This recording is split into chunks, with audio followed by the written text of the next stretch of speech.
And we have our featured guest here, Jordan Mahoney, coming to us from Ireland.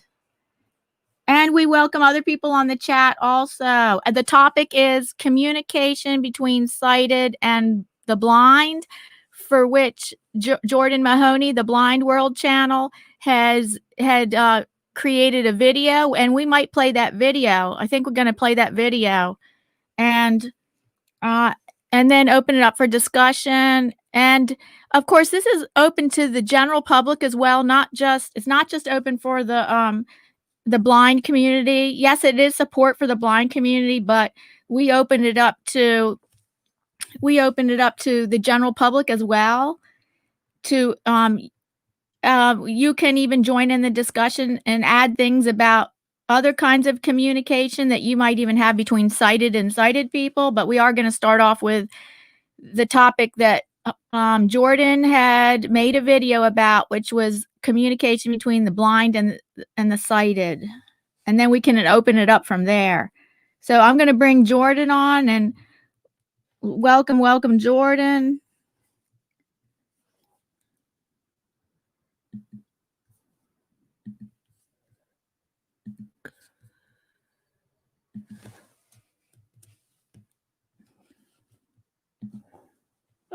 Okay, Jordan, grab that link.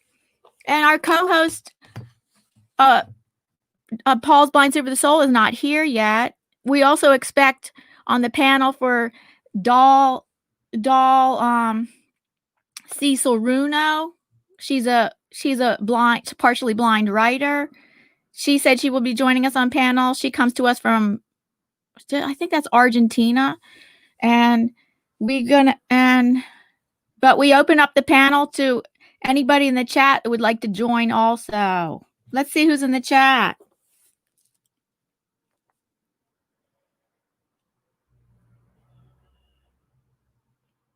Okay. So far only Jordan, our guest, is in the chat so far.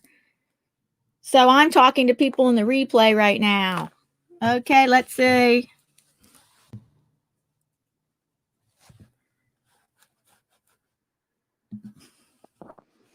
Welcome, Jordan. Yes.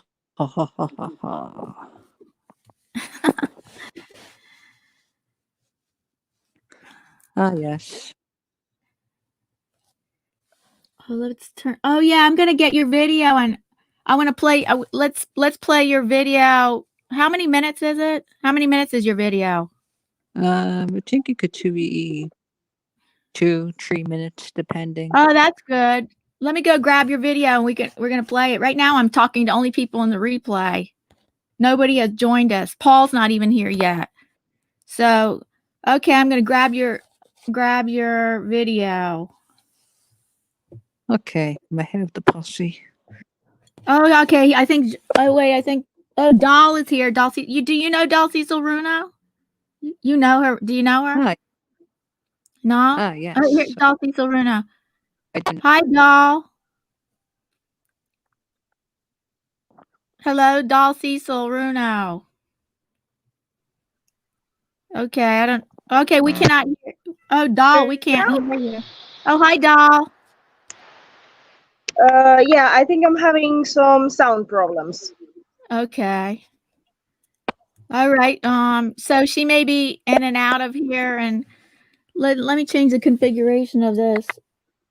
No, don't worry. Don't worry. I think I can solve. No, I just mean I wanted to change the visual configuration. That's all. You can work on your audio. It's fine. Like we're going to grab Jordan's video and play it. His video, he made a video about communication between the sighted and blind, and we're going to listen to his video, and then we're going to so that can kick off our discussion. Okay. Let me grab his video. Oh, and Dal, do you know Jordan? Jordan, meet Dal Cecil Runo. She's a partially blind writer. Hi. Yep. And this is Jordan Mahoney coming to us from Ireland. Oh, hi, Jordan. Hi, Jordan. You still there? Can you guys hear me now? Yes, I can hear you, but now we can't hear Jordan. Okay.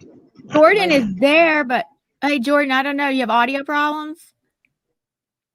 I might and I Oh. mightn't. Oh, now I hear you. We hear you now. And nice to meet Dal Cecil Runo. Okay. Okay, great. So I'm gonna I'm gonna grab Jordan's video now. Okay. Now let me Yeah. think. Okay, so let's go. I do this during the week. Let's try it. Dun, dun, dun, dun, dun, dun, Yeah, thanks for the music. Okay, hold on. Oh, da, da, da, da. Okay, what am I gonna? Okay, I'm going to go here. dun, dun, dun. Dun, dun, dun, dun, dun, dun, dun. I like that music. So relaxing. I know. I love that music. I love it. It's called Desert Blues. Okay, I'm gonna look that up after this. Oh yeah, and I'll tell you who the band is later. I got it on Epidemic Sound. All right. So what is the topic for this week? Oh, communication between sighted and blind. And Jordan had made a video about it. I'm trying to grab his video right now. We're gonna play it. Cool.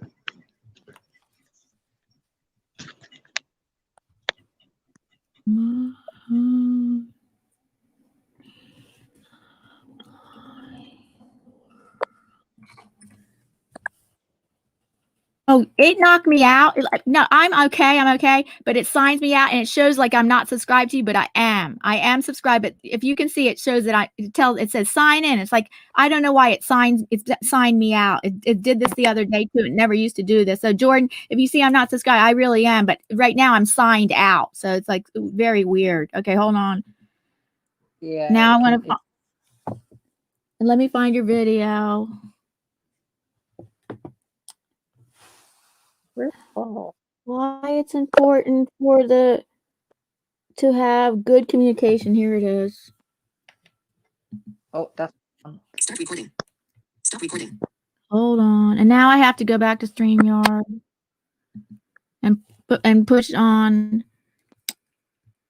share video. I mean, not share video, share audio. Make sure that's on.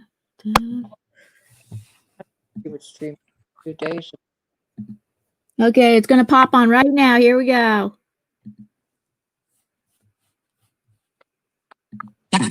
Hey guys, it's the Blind World here, Jordan from the Blind World. And I know it's been a while, but today something happened and I want to talk about it because in the blind community, and this is my video today, it's about how if you're blind, you need communication and how on both sides of the line you need communication because essentially, guys, before I go into this further, to those of my subscribers that can see, I'm holding up my phone, and I just wanted to know if you guys can see my face. If it not, I can work on it next time. Just if you can see my face, or you can tell me where to move in the camera on the phone, that would be great. But essentially, guys, I walked from my residential house that I'm in at the moment. And I know you're thinking with COVID-19, but we're actually doing the best to be safe. So I'm up here temporarily for the week. But anyway, I went down my normal route and there was an obstruction in my path. And this gentleman, and whoever he is, I want to give a huge shout out to him and the builder guy that helped because there was building works going on at the same time.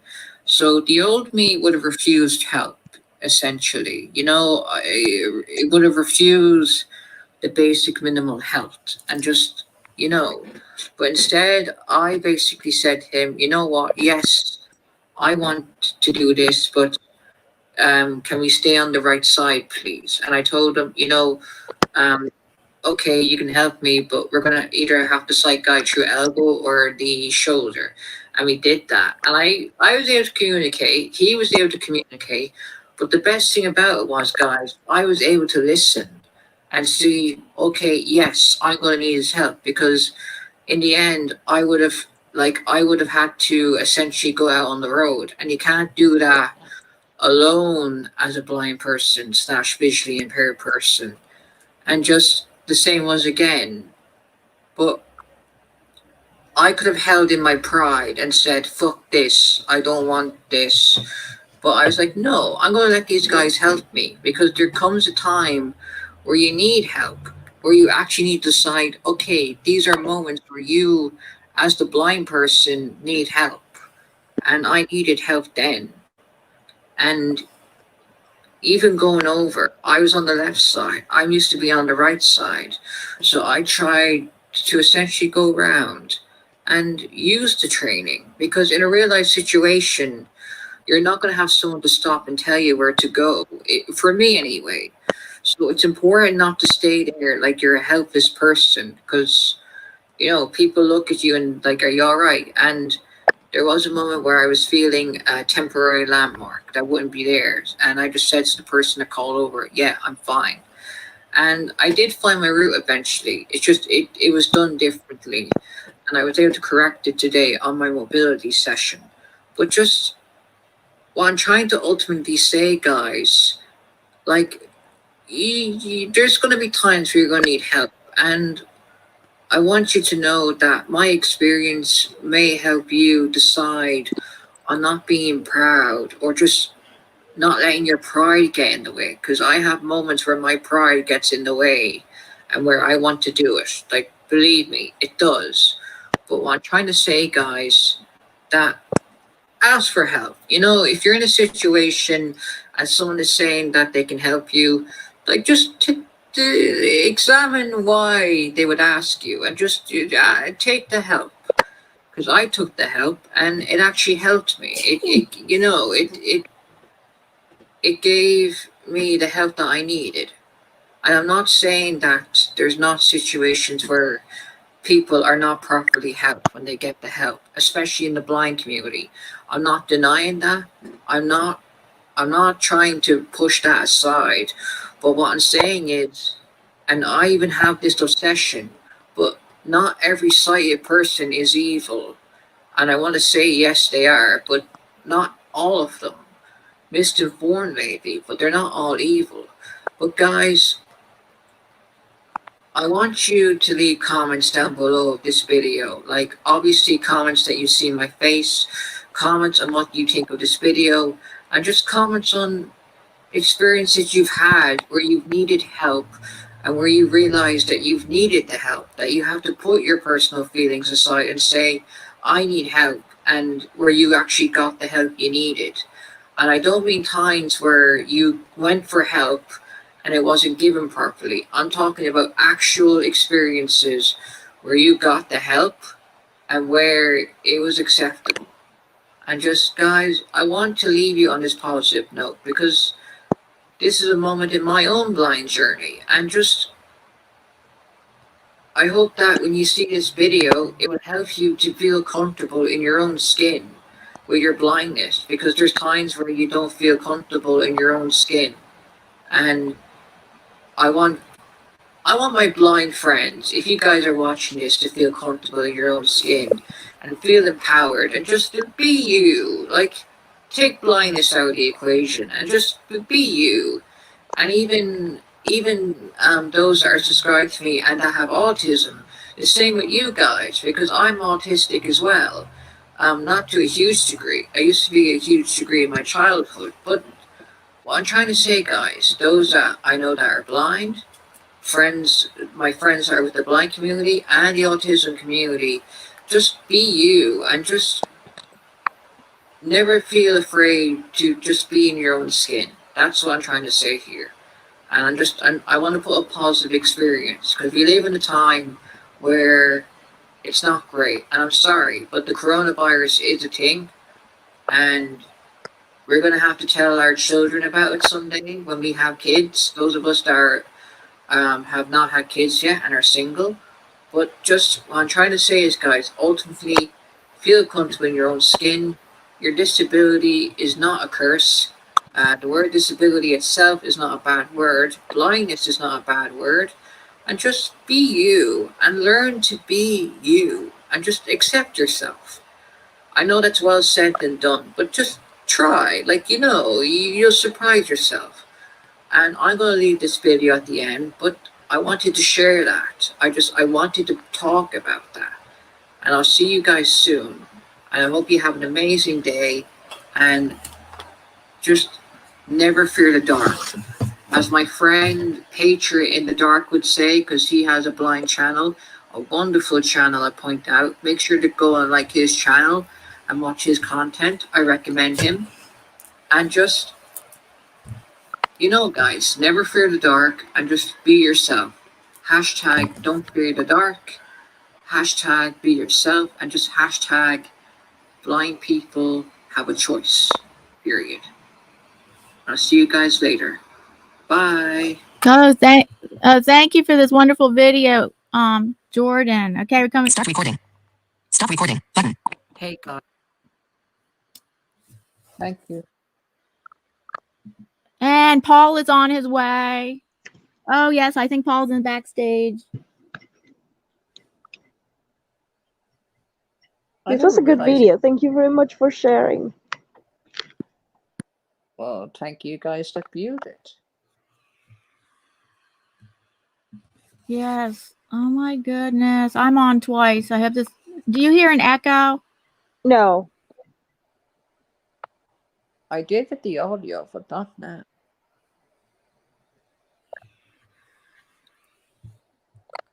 Okay. So I wanted to comment something about. I wanted to comment something about the video because, like Jordan says, like Jordan is in Ireland, and you commented something about the pride.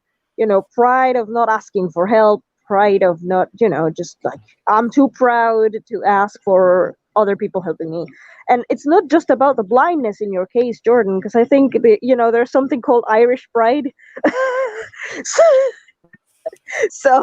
that's another. Familiar with some aspects of Irish culture, and Irish pride is a thing that comes out quite often. So you have like a double obstacle when it comes to like the issue of pride. It's not just like, okay, I can do it lesser than, and I don't need to ask for your help and blah blah blah. And also you have the Irish pride that I can do it for myself. So it's I just mean that in your case and then in some other people's cases, it's like you have a double wall to walk through, I guess, if let's put it that way. But I agree that sometimes we need help. Sometimes we do, and it's a little bit ridiculous to try to put the same expectations on us, knowing very clearly that we have a disability and we cannot compare our circumstances to someone who's fully able. So yeah, that was a good video. Oh yeah, I also think, I wonder, because men have to deal with pride also. Sometimes I think it might be harder for men to ask for help than women. So I don't know if that's yeah, that's another one. That's so triple that case. It's but like it depends on the task, because I know that sighted or not sighted, like disabled or not, men in general, like a man asking for directions, that's not happening. I know that's it's true. a stereotype. Depending on the task. No, yeah, but I have seen it. I know it's a stereotype that like men don't ask for directions, and people say, "Oh, that's not true." I have seen men, and I'm like, maybe we should ask for directions, and they're like, "No, I think I know the way." Oh yeah, like, okay. That's a stereotype about that. It's a stereotype, but I have seen it in real life, and then I'm like, well, yeah, in this man's case, there's truth to it. It has a grain of truth. Well, I'm very stubborn. Yes. What, Jordan? I was saying that I'm very stubborn, because I could, and this is me, my cane, I could be on the way, and I mightn't know where I'm going, and before I physically ask for help, I might try to use the mobility training to actually find a way out of my situation. Because I hate this where if you stop and you have a cane, I don't like it where I suppose the way it looks is like you look helpless and you don't know where you're going to go. Whereas Yeah. I take a minute and then okay, I'm going this direction. Yeah, that's another thing. It's the world that we live in. So that's another thing that you mentioned in the video. No, people are not evil just because they are sighted or blind. So that's true. But I understand where you're coming from, because it's like in our current situation, in our real world, there's a lot of people who's gonna take advantage of someone who looks, like you said, helpless or more vulnerable, and so that makes it hard to ask for help in some cases, because it's like, you know. Yeah, and there are people in our community. I've met that are blind and visually impaired in Ireland, and I can personally say that some of them are not nice people. Mm-hmm. Oh yeah, probably not some of them. Yes. Oh, hello, old buzzard bait. Let me put this on live chat. Maybe that's why I was missing comments. Hello, old buzzard bait. Yeah, and this video is now on my playlist.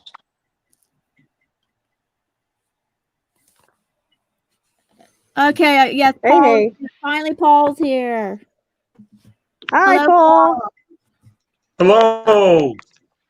So good to How see is you. everybody? Jordan, Okay. welcome, buddy. Jordan, I'm so sorry I'm late. Hello. Yes, You missed the I'm video, sorry, Paul. Jordan. I'm late. I'm late today. Mm-hmm. No, you've Nice seen to the meet video. You recently watched it, right, Paul? yes. So I played Mm-hmm. it. I played it as part of the presentation, but I know Okay. Paul has recently watched it. So we were saying that. Well, Dal brought up the point that in the Irish culture, but I think it runs across many different cultures. In the Irish culture, he's saying there's the pride that gets in the way of asking for help, and then I added in that men also Men. have harder time to ask for help than women. Mm-hmm. Yeah, That you know what? That's was kind one of point in his true. video. I'm saying, okay. Yeah, Sorry, yeah, what? that's kind of true. That's kind of true because, man, I remember growing up. Yeah, I mean, my dad, he wouldn't ask for help. You know, directions, that kind of thing. You know. That's what Dal was saying. That's the main thing. Directions they never want to ask for. Yeah, Or, I think you you're know, right. I think it is a man or like thing. strength related tasks, you know, like when they have to do like carrying heavy, like lifting heavy things around, and like fixing things around the house. Men are not going to ask for help. They're going to do everything alone, because, you know, that's what makes me a man, or that's what they think, you know. It's like the pride. But I mean, I Yeah. laugh because I have seen it in real time, but I mean, That was but one of it. Yeah, go ahead. no, but like it's a combination. Then when you have someone with a disability, like a man with a disability, then things get even more complicated, because asking for help becomes Exactly. even, you know, even tougher. Okay, and then I That was was one of the hardest things for me. Yeah. Mm-hmm. When I was sighted, and then became legally blind, yeah, that was one of the hardest things that I had to cope with, because you know, I mean, let's be honest, I need help, right? And Mm-hmm. it's just that inner stubbornness. You know, you'll beat your head against the wall a few times before asking for help. It's crazy. It really is. So let's. Mm. Well, how does it? So this was about communication, like this. So I kind of, well, that was one point he made in the video, but about like bringing it back to communication. He was saying, Jordan was saying, you should yeah, well, I guess that gender ties in with asking for help, because that was the main thing, was communicating about asking for help. That what, right, Jordan? It was communicating about asking for help. Yeah, Mhm. and the guy that helped me get across the road, because I know that the old me, if I would have said no if I hadn't more or less stopped and thought, okay, I need help now, because otherwise it's not to my advantage.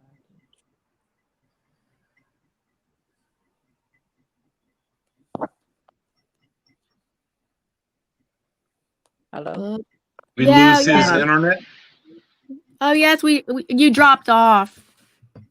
Jordan Yeah, dropped at off a the little. very end. At the very end. Yeah. Yes, if you could repeat that, Jordan. So the guy that crossed the road, I knew that the old me, if I was stubborn and let the pride get in the way, he wouldn't have helped me, because I would have just said no. Whereas I'd said, you know what, I'm going to say yes, help me get across the road.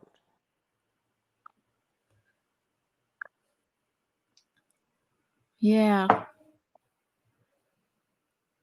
Have you ever run into any problems, Diana, where you needed to ask for help? Okay, well, I do not have mobility issues. Unlike a lot of people that I meet in the blind community, I don't walk with a cane, and I don't have mobility issues. I have other issues. I have other issues, like, okay, like I can't see the sign. Like I can't, if I'm in a train station or airport, I can't see signs. And well, okay, so I have a monocular. If I don't want to use my monocular lens, I often ask people. Like I don't have a problem. Like I'll ask people, what's that? What time is the train coming? What does that say? I can't. And I tell people I have a vision disability. Can you tell me what time is that train coming? Or let me think. Oh yeah, when I was teaching, okay, I'd be at the teacher meeting. Oh my God. So all my colleagues know I have a vision disability, and the administrators knew and the colleagues knew. So I'm at a teacher's meeting. The Dal just drop back in. Oh, that was really hard for me. Like it would, like everybody had to be on computers at the, like for some teacher meeting, like in following something along, and I would just have to be like, oh, can I just sit next to you and follow along next to you? And I'd have to ask. It was hopeless. I couldn't see the screen, so I couldn't see the screen 3 feet away from me, and so and then if they had it projected, they'd have it. Sometimes they even have it projected up on the wall. I'd have to if I was to really see it, I would have to stand right in front of the screen, right next to it, like, which is, so I wasn't going to do that. So a lot of times I'm kind of lost in what's going on in the meeting, or I have to keep like buddy up with somebody and ask them to help me keep. So many times in teachers meetings, I have to like buddy up with somebody and ask people, or either that or just be lost, or buddy up with somebody and ask them what's going on. Unless they gave me something in writing that I could in my hand, then I could. Exactly. In my hand, I could follow along. If it was on a projected screen, okay, if you're talking and if the presenter is talking, but most of the time, somebody just talking isn't enough. You need to follow something visually and audit, or by hearing and seeing in these presentations. So, or at least they make it up that way, because they rely so much on their visuals in their presentations, and they do that. And here you can see, and here you can see on the screen, and here, and the first person who raises the hand is like, nope, I cannot see it, sorry, what's on the screen. All different places, I don't have problems asking for help. It's mainly it was when I was in my work situation. It was so hard, because they must think, what is with her? Like, she has a vision disability. How can I can't even understand it. How can I function as this art teacher of all things, a visual art teacher. Yeah, yeah. I have a vision disability, and I almost did not even want to come out and say I'm legally blind. I thought, even though my administrators knew that, I would always say vision disability, because I just felt like, oh, that feels better to say, because they kind of quite don't know, is that legally blind? They, like, I think normal people kind of didn't even know. A vision disability, does that mean they might not even know that?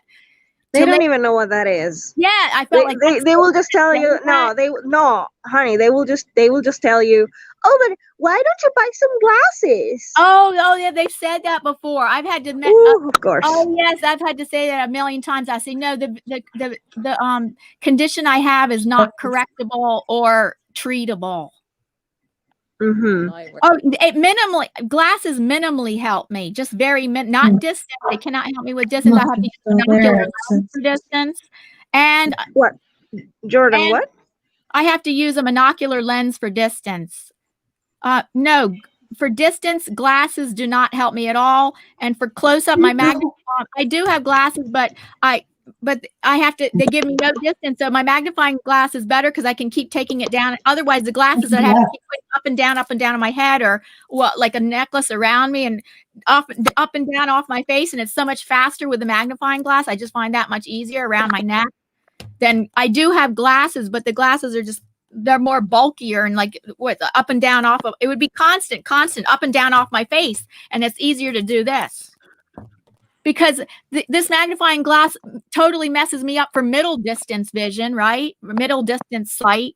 It's no good for that. It's only good for close up. And then when I want to look there, okay, I don't need anything to look mid distance. So at my work situation, it was challenging to deal with all the situations I had to deal with. Well, sorry. Sorry. Yeah. Go ahead, Jordan. Yeah, sorry there. I didn't mean to I didn't want to interrupt. No, that's fine. I was going to say that in real life I wear glasses because it protects my eyes from the sun. Mm-hmm.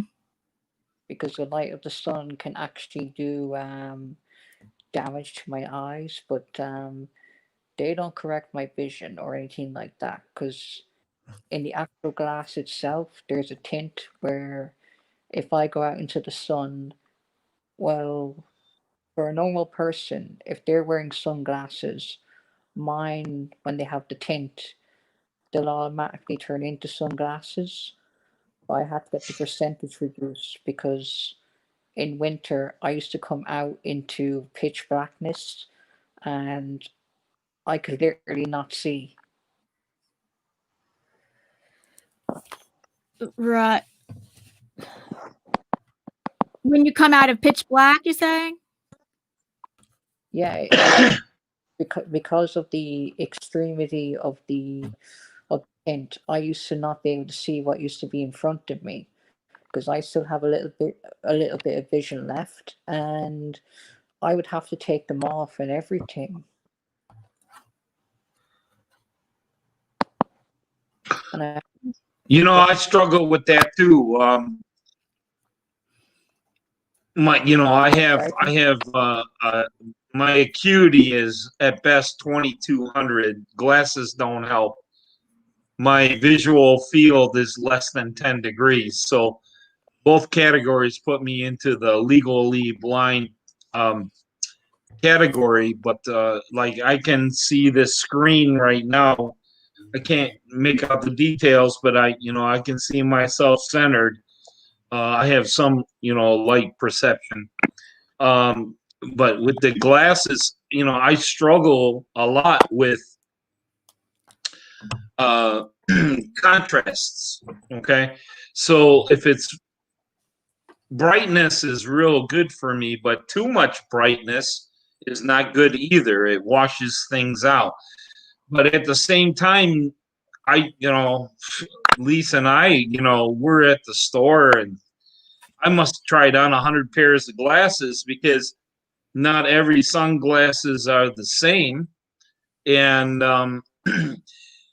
depending, I can walk outside in the sun and walk into a shadow of a, like from a tree or something, and it's like almost nighttime for me. It's like that abrupt. It's like I'm out in the sun and I can see the grass, and then when I go into the shade, it's like I barely can make anything out. It's almost dusk. Yeah. So I Mhm. struggle with these glasses because I understand what you're talking about, Jordan. I mean, you put on some of these polarized glasses, and the polarized seem to help better. But if you just get the regular cheap sunglasses like ZZ Top used to sing about, um, it would be too dark for me, depending on the day. If it was cloudy a little bit or something, so I'm constantly taking them on and off. Or a lot of times I'll just bring them down to the bridge of my nose, and I'll look over my sunglasses, but yet at the same time the sunglasses are shielding all the other light, so it's like half and half. It's really weird. It's very hard to explain what visually impaired people. It's hard for them to describe what they see. It's really hard to describe. It's not easy. And Yeah. and the sighted community, they want answers just like we do. And this is where the communication comes in, right? So the more they understand, the better it is. However, when you're just coming across somebody at a store that you don't know, you don't go into your whole big life story, right? So that's where the fear comes in, that, oh, I don't want to be bothered. I don't want to have to explain myself again. And then the stubbornness gets involved, and then you just you try to persevere through whatever situation you're in, and then it depends.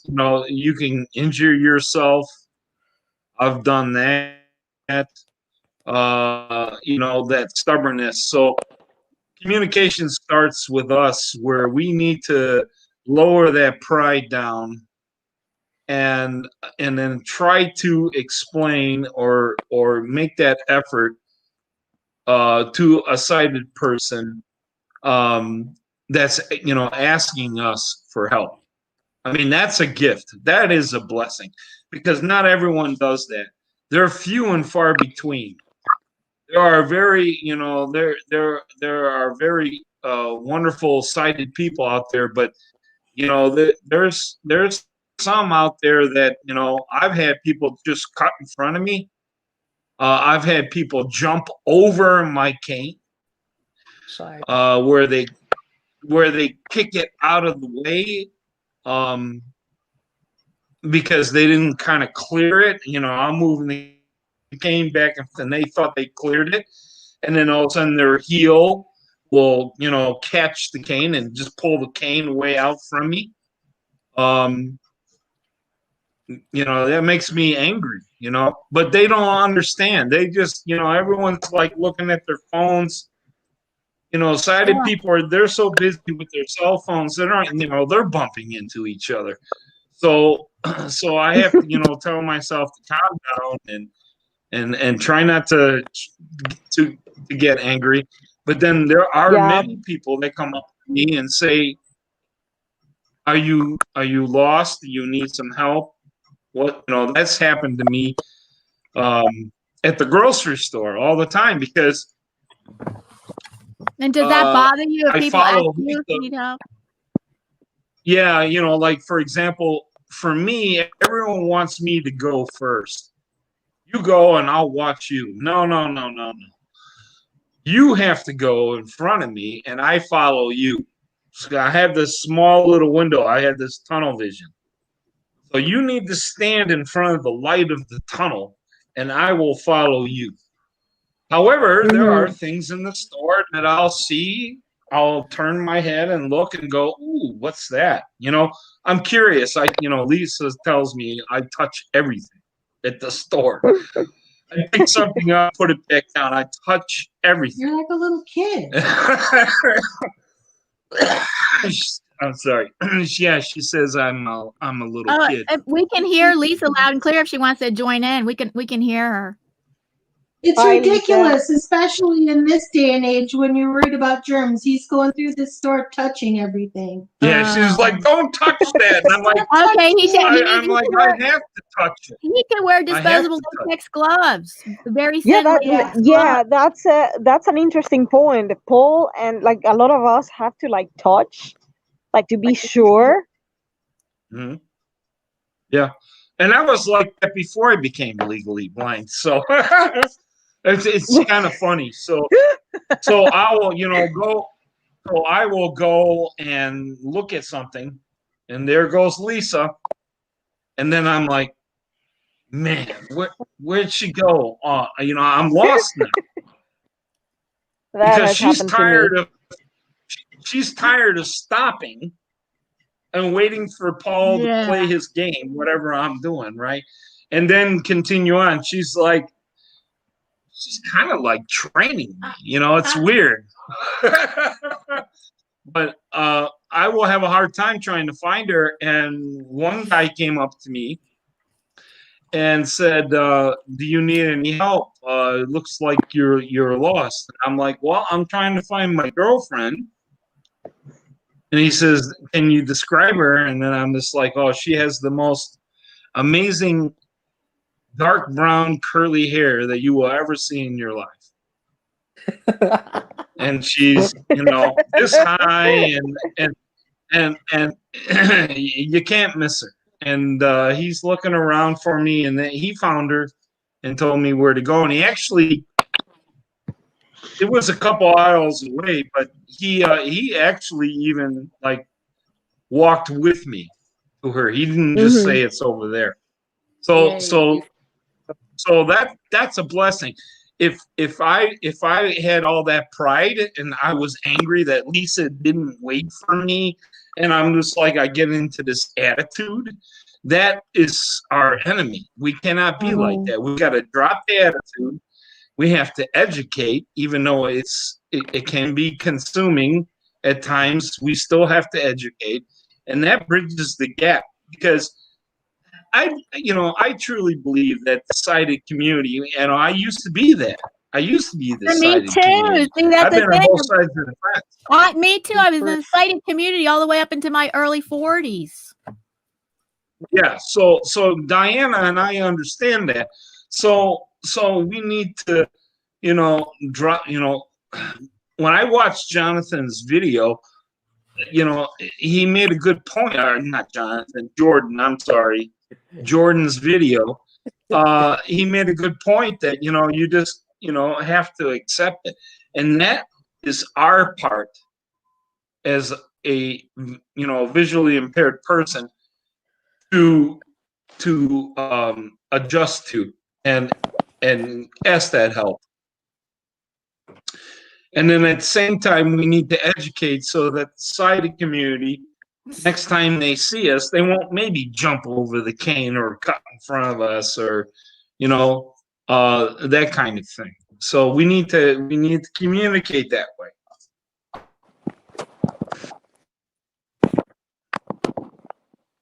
I'm gonna say something before I leave. Hi, Sunshine. Because I'm only here temporarily. One, if they try to jump over you, whack them in the ankle. It always works for me. And three.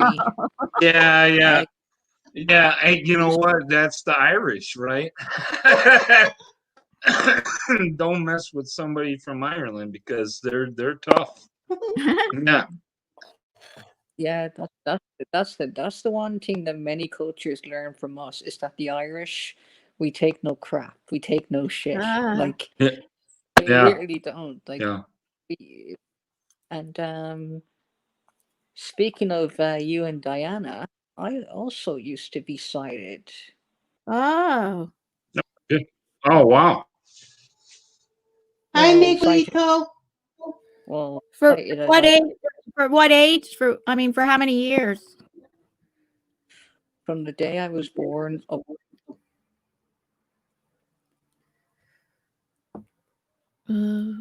Technically, I Oh, still he cut out again. From the day you were born to what age? age 12. Okay. Although technically I still had my autism, so I don't know if we can call it sighted or not. Hmm. Yes, autism doesn't have anything to do with vision, does it? It doesn't, although I would technically be disabled because there's this whole Right. there's this whole argument that autism is not a disability, I and see. Oh, yeah. Yeah.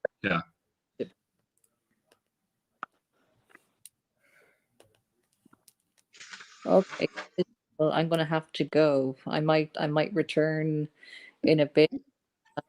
We'll see. Okay. Thank you so much for joining us, Jordan. My Thank you, pleasure. Jordan, and everyone check his channel out. He's Oh yes, he's his great. channel is in the description box. Jordan Mahoney, The Blind World. That's the full name of his channel, and his channel link is in the description box at the top of the description, my description box below.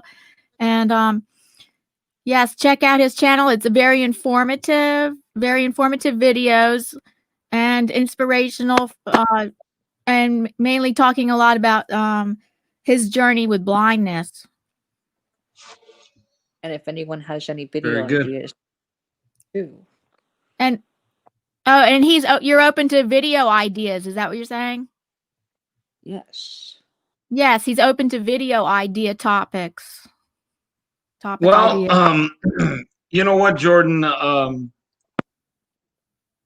came up with my channel name because it's random, right? So Paul's Blind Soup for the Soul, it's just like soup. When you make soup, it's different things, right? Random different things. And then you have soup, right? So I, blindness does not define us. So there's only so much of blindness that you can talk about.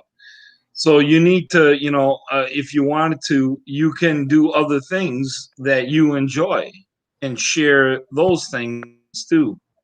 And then, mention something about blindness with it or without it or the next video or whatever. That's what I do. I do inspirational videos. I don't do everything. I don't put out a video every day. When something inspires me, I make a video and I put it up. And some of it has got to do with blindness, and some just have to do with things that I love, like traveling, going places. So maybe I would certainly enjoy seeing Ireland. You could show a little bit of Ireland. Yes, I would too.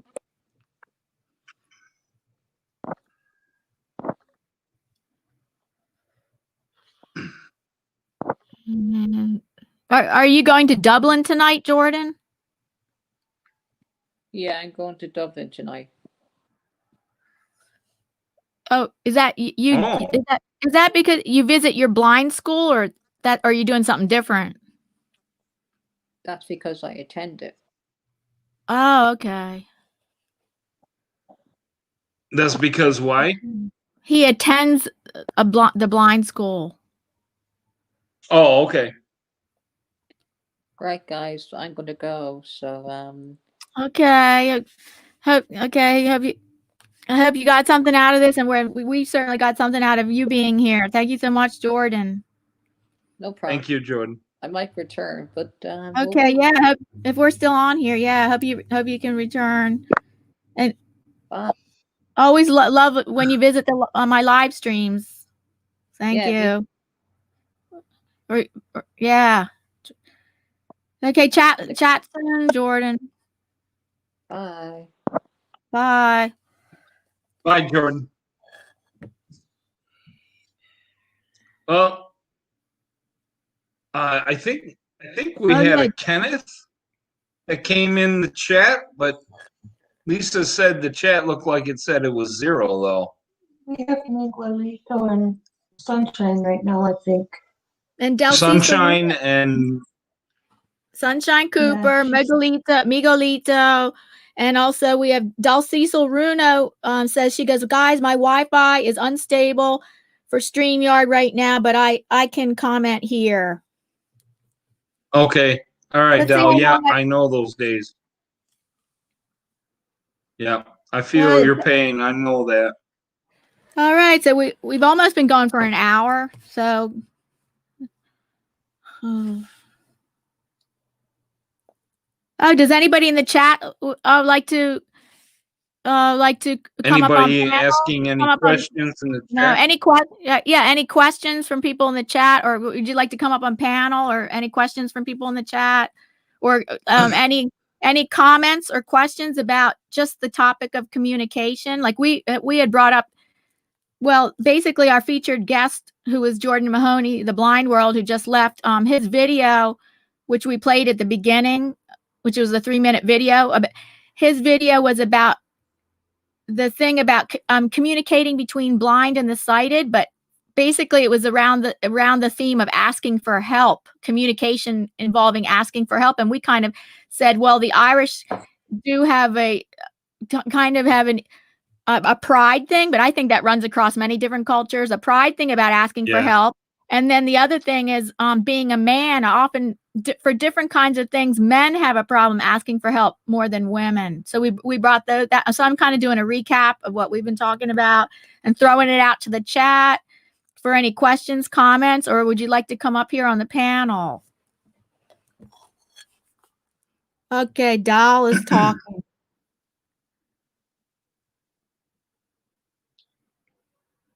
She says, I think somebody is watching a movie, can hear some sounds. So that's taking some bandwidth. Oh. So yes, my biggest problem was at school and university because there was never accommodations for visually impaired students. Always find my... Yeah, that's Okay, I had the same. Well, because I was sighted. I was still sighted when was I sighted? Oh, because I have 3 different college degrees. So my 3rd college degree I did get while I was visually impaired, but mainly that was not an issue. My big issue was my work thing, and I tried asking for accommodations. They said you need to go to. I got like what's it like? Not pushed. I got like pushed around different places, like go ask here, no, go ask there, no, go ask there, like to try to get accommodations at work. I just basically needed the accommodations of the computer. Yeah. And then I gave up and just said, I'll just do my stuff at home. I'll take whatever kind of computer work I mostly have to do. I mean, I'll do a little bit of it at work, but I'll do most of the computer work that I have to do. I do it on my own time at home. Because that involved grading, reading emails, which I could do that on my iPad. See, I was able to do it. I didn't use the work computer that often. Instead, I would use my own personal iPad and read emails, work emails. I could also do paper. I could do surveys. They were constantly having us do surveys. I could do the surveys on my iPad, but grading had to be done on the computer, and I would do that at home. Yeah, I totally understand that. Because before I became legally blind, I still had a disability. I was blind in one eye, and the other eye, I had to wear glasses, and I could see 20/40, 20/30 range, but I still had contrast issues. I always did. And when I worked in manufacturing, they stopped doing the punch clock, and you would punch in on a computer, and oh my God, they had this,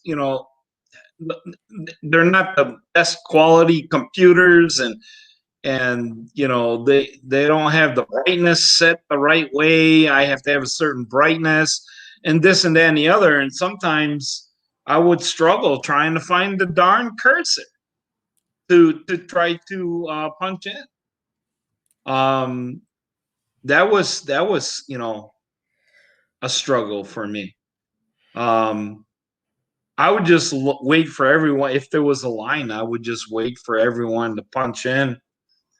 And then I would spend like literally 5 minutes trying to see what the heck I'm doing.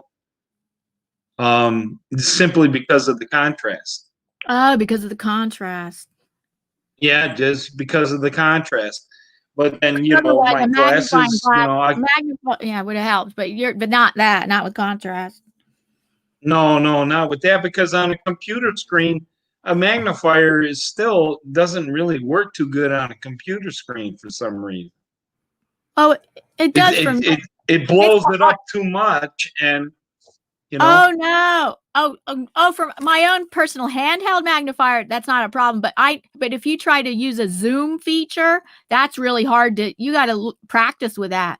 The zoom accessibility feature is crazy. Like it can blow it up too much, and you're trying to navigate the screen. And I've give up on that. I would have to practice on that to really, because I think I do need the zoom feature on my laptop. I think I should use that when I do the channel reviews. I should try learning the zoom feature better. I should try, but that takes practice, because once it's zoomed up really big, then you're like, oh no, I don't want it that big, and then it's like, oh, I need practice with it. I think the zoom feature could be helpful, but could be helpful, but handheld things, I don't have the handheld magnifier. I don't have that no problem with that being too big. Yeah, I have a handheld magnifier, but it works well on my cell phone. So I'll just hold my cell phone like this and then have the magnifier in front, and it would be close to my face. But right now, I'm on this laptop. It's Lisa's. If I took a magnifier and tried to go like that, I would have to be on my knees up to the thing with the magnifier to see every little detail. Exactly. So it doesn't really work for me. It works on the cell phone, but not on the laptop. You have everything all like in one space. That's on a laptop. That using my handheld magnifier on a laptop is not my ideal. It's what I do now, but it's not ideal. Yeah. That's why my ideal is doing everything on my iPad. That works very well. But when you live stream, you can, but no, I mean, you can live stream on your iPad, but now StreamYard does allow that, but I don't know how that would work. I haven't tried that. Yeah. Well, on the iPad, you can pinch to zoom, right? With your fingers. Yeah, you pinch and you can control it so good. Yeah. It's like open, bring it back, forward, move not left, using right, keys, like not using keys, like on a laptop, you got to use the keys. Like, oh no, zoom up, no, zoom down, zoom up, no, move over, no, that's too over. Oh my goodness. Yeah, I have to learn that still. I mean, I've used computers all my life, but when I went legally blind, I haven't used them. And wait a minute, it's been now 4 years. Do you have a Mac computer or which one? No, it's the other. Okay, it's Windows. Okay, now look, there's a feature you can get. Actually, the mouse, it's a touch screen pad. Oh. Yes, it's a touch screen pad that will control your screen. I don't know much about it, but I've heard about it where it's a touch screen pad that will control your screen, and that sounds like it's gonna.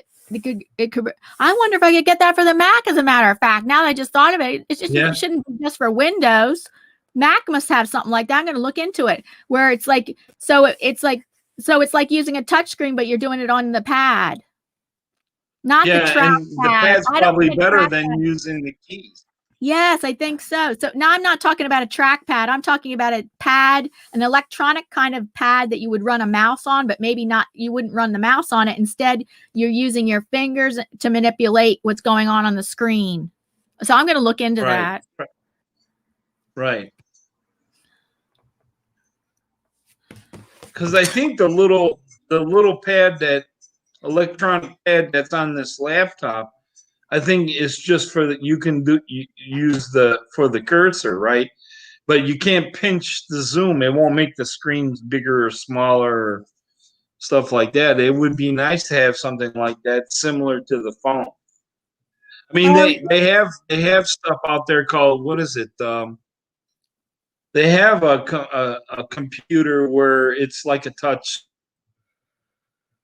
screen. It's called a 3-in-1 or something. Oh, they have a laptop that's like with a touch screen. Yeah, they have computers, right? We were looking at, Lisa.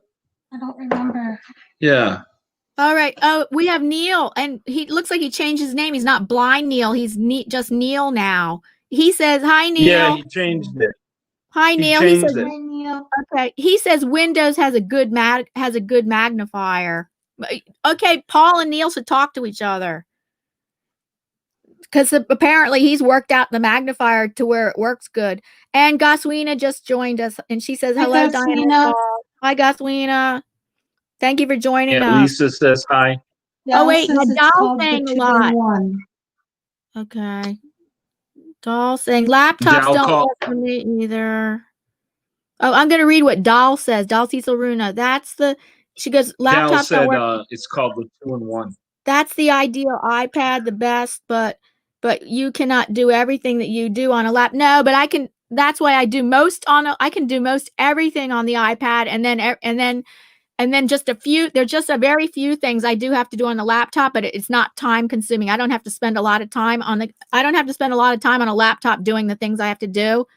I mean, besides live streaming, which that is a problem when I'm doing channel reviews of I don't have the ideal situation for that yet. I got to work on that. Using my handheld magnifier, reading this, it's like, oh my goodness. You know what? It's you got a nice setup there, Diana, because you got that iPad and you've got that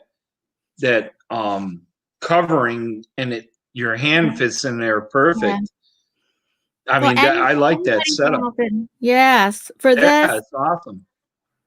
Yeah. Oh, Yeah. and Dal Cecil says on a Windows laptop you can enable the magnifier, which is similar in window that follow the mouse. Okay, it's called the 2-in-1, like she just said. Okay. Yeah.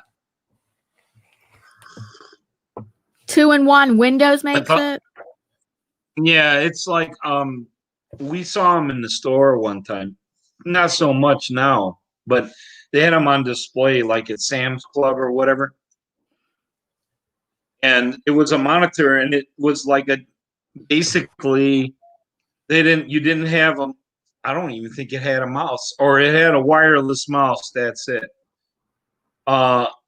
You could hook up a wireless keyboard, but you could do the keyboard on the screen, and it had all the apps, so it looked like you were on your phone. It was like a gigantic phone. Well, that's what an iPad is. It looked like an iPad. Yeah, an iPad is like a gigantic phone. Right. But the 2-in-1 is like an iPad, but it's Windows. iPad/laptop. And it's on a stand.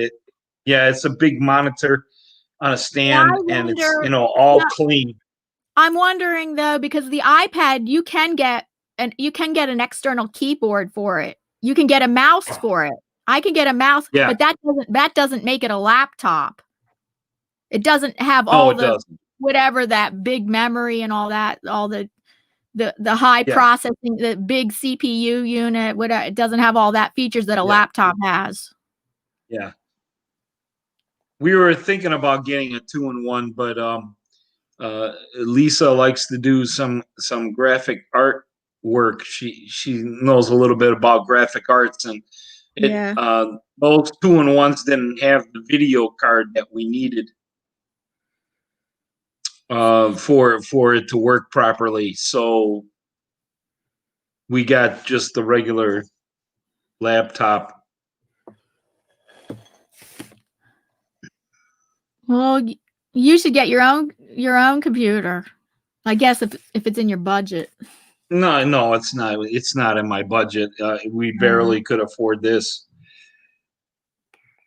but I don't need two of them really.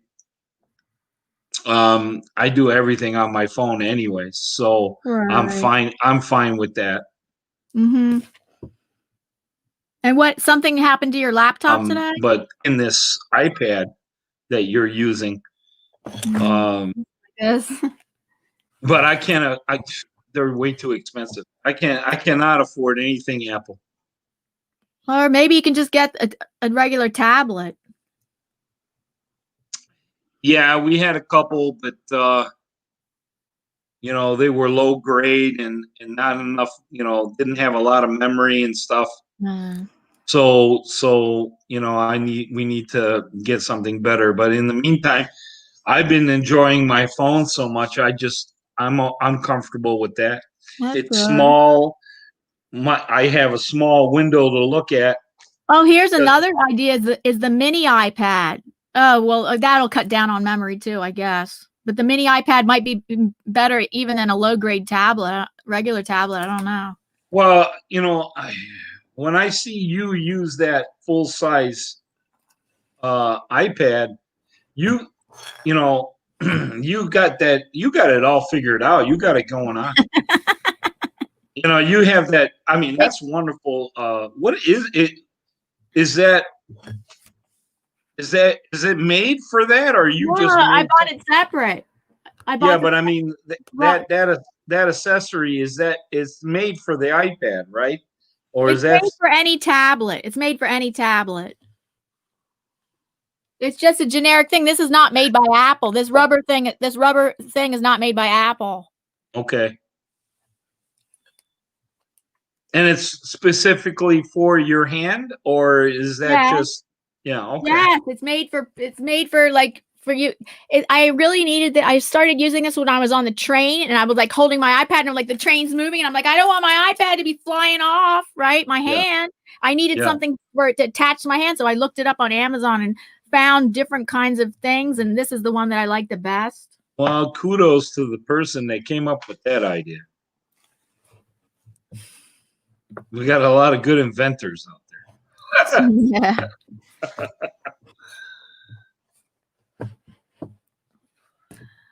Let's see who's in the chat.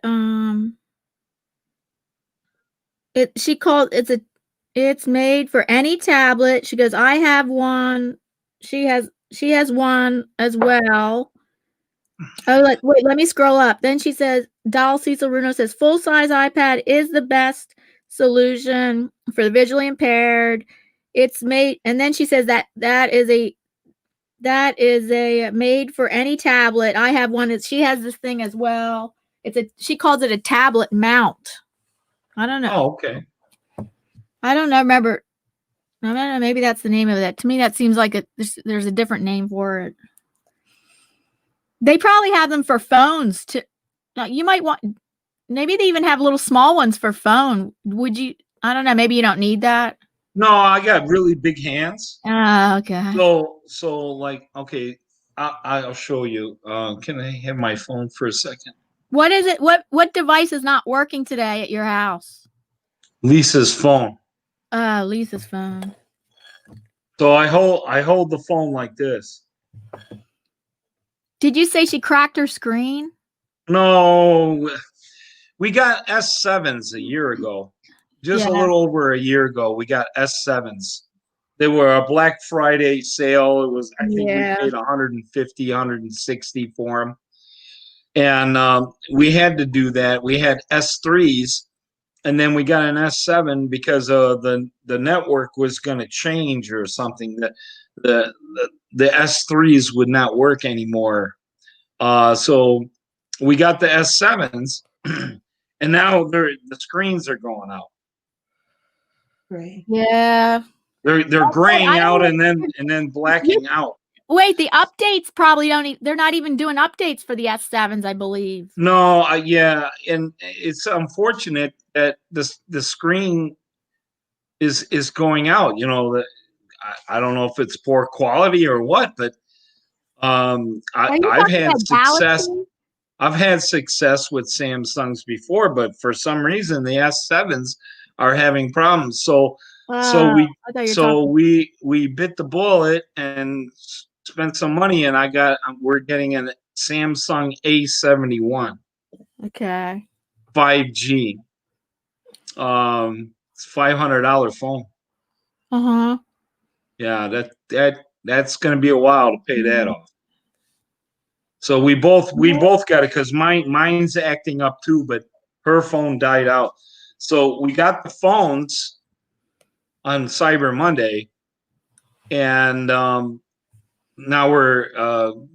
I think today FedEx is coming with the SIM cards that we need for that phone, because the SIM card in this phone will not work with the A71, simply because this is a 4G and the A71 is a 5G. Oh, Dal Cecil Runo says, I will find you, Paul. I will find you some videos about accessibility for features on laptops. Okay, cool. I would love that. Yeah, you could send me the links to it through Messenger. Are you talking about Windows, Doll? I bet she is. Yeah. Yeah, she is. Because I Yeah. need to brush up on I can go to my nearest Apple store and they actually have a blind lady. I think she is, well, she's very blind. She has a dog. She works at the Apple store and she has her dog with her there. And she gives trainings. I mean, she does customer service, regular customer service, but among other things, she does training on accessibility features on the Mac devices. Oh, that's cool. Yeah. It was so much, she threw so much at me that I was like, oh God, that's so much to absorb, that all this stuff that she said. There's stuff like you turn your 3 fingers and you turn this and the 2 fingers and you swipe up. And I'm like, I can't remember all. You gotta, yeah. She was not talking about the laptop, because that would be a separate training. She actually was talking about the phone and the iPad and all this shortcuts with swipes and turning of the fingers and 3 fingers and 2 fingers and 1 finger. I'm like, oh my goodness, never mind. You know what? I need another training just on the laptop. That's what I need a training on. Well, it's like it's kind of like voiceover, right? It does. Yes, it has. What I want is I don't want voice. I don't want training on. Well, yes, I would like to know more about voiceover on the laptop, but in a live stream, I don't want to use voiceover. I want to use the Zoom magnification or Zoom features. Yeah. But I mean, people that, especially, the ones that have no light perception at all, voiceover is a Lifesaver. a lifesaver, right? Thank you. I was struggling there for a minute. I don't know why. Probably because I'm tired.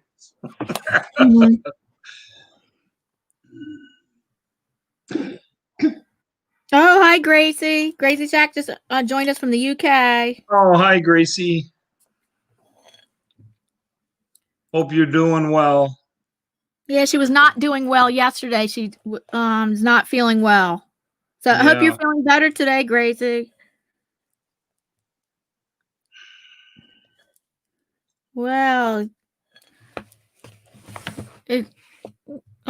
Is there anything else you wanted to add, Paul? Or anybody from the chat? Again, questions, comments from people in the chat? I mean, this is open panel chat discussion. I mean, we don't have to just talk about communication.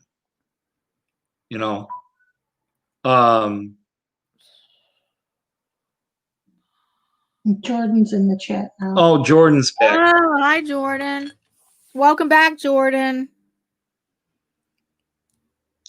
Yeah, I would be very interested in seeing Dublin when he goes to that school or class. Do a little short video of the journey. Just see a little bit of Ireland. It's a beautiful country. I haven't been there. I'm from England.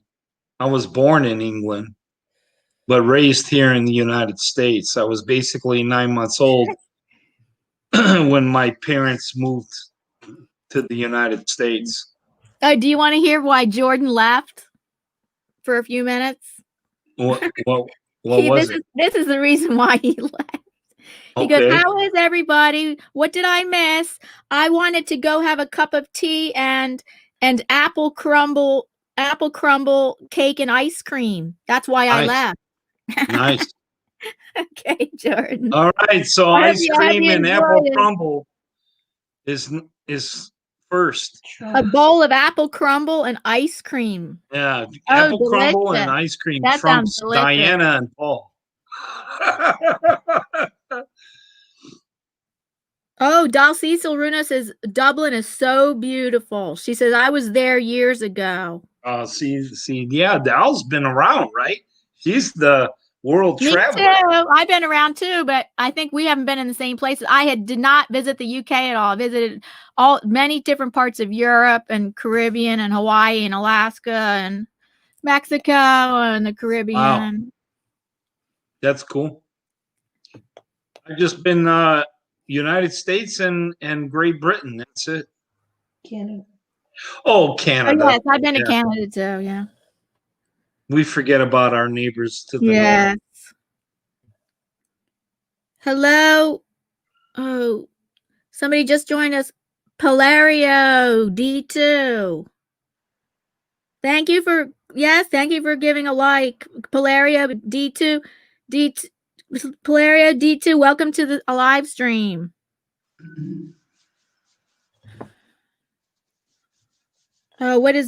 Gracie says, Jordan,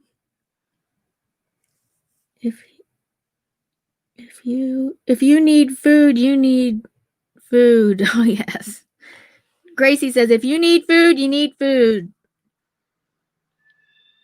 Oh, wait a minute. Oh, so I just noticed Polario D2 said something else. I can stay at YouTube. That's why I can make like a. I don't know what he said. That there's typos or something. Oh, hi, Born to Be Myself, Jewelry and More by Alicia. I'm wearing some of Alicia's handmade jewelry, handmade earrings. Yeah, they're pretty. Thank you. Yes, they're very pretty, Alicia. Handmade earrings. She can make them. She doesn't have them in stock, but she can make them custom for you. She just told me that yesterday. If you like these, she can make them custom. I'm trying to make it catch the light. She can make these custom for you. But check out her. Go to her. Oh. Yeah, if you're interested, for gift giving ideas, she really ridiculously reasonably priced, beautiful handmade jewelry. I own 3 of her pieces.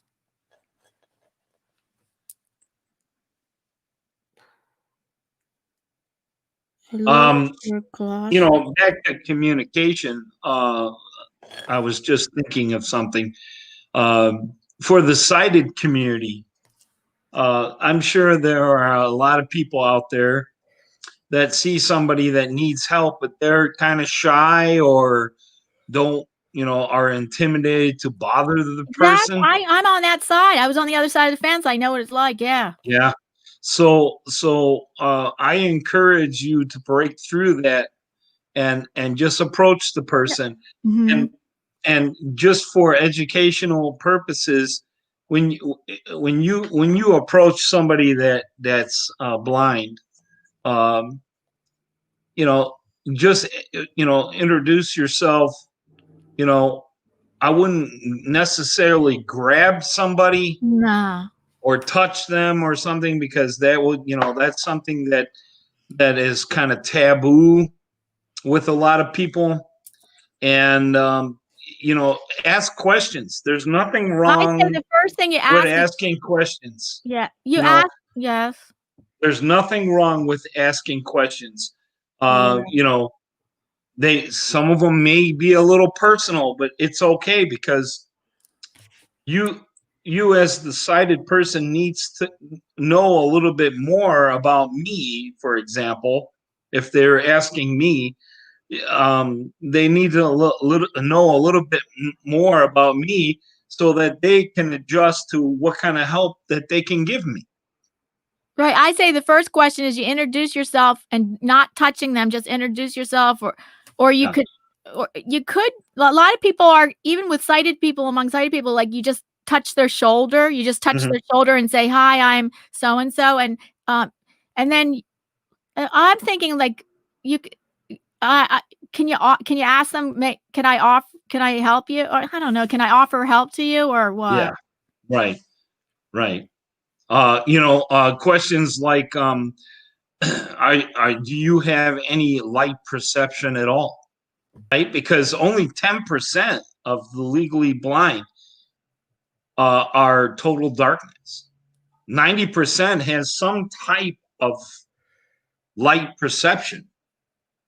And then it goes deeper than that. Do you have any light perception? Yes. What is it like? And then that opens me up to say, well, when the lighting isn't just right, it's just shadows. But if the lighting is perfect, I can see details somewhat. However, I have major tunnel vision. And what little vision I have in that tunnel, your body gets used to it, right? It becomes the new norm. So there are times I'm sitting in my truck and Lisa's driving, and the sky is just right. Everything is lined up. Venus and Mars are, the lighting is just perfect. And I'm looking and I'm like, oh my God, I think I can drive, and I miss driving immensely. And I'm thinking, oh, you know what? I think if Lisa passed out or something, I think I could drive home. And then all of a sudden a car will come out of nowhere and I'm like, oh, wow. I guess, I shouldn't be driving. Jordan wants to join the panel again. Okay, Jordan, here. All right, Jordan, he had his ice cream and his apple crumbles. And anybody else would like to come up, you don't have to be a blind person to come up. Maybe we can get a food review. Yeah, I wonder if it was homemade. Yeah, he churned it. He churned the ice cream out. I mean the apple crumble. Oh, okay. I thought you were talking about the ice cream. No. I bet people only really make ice cream in the summer.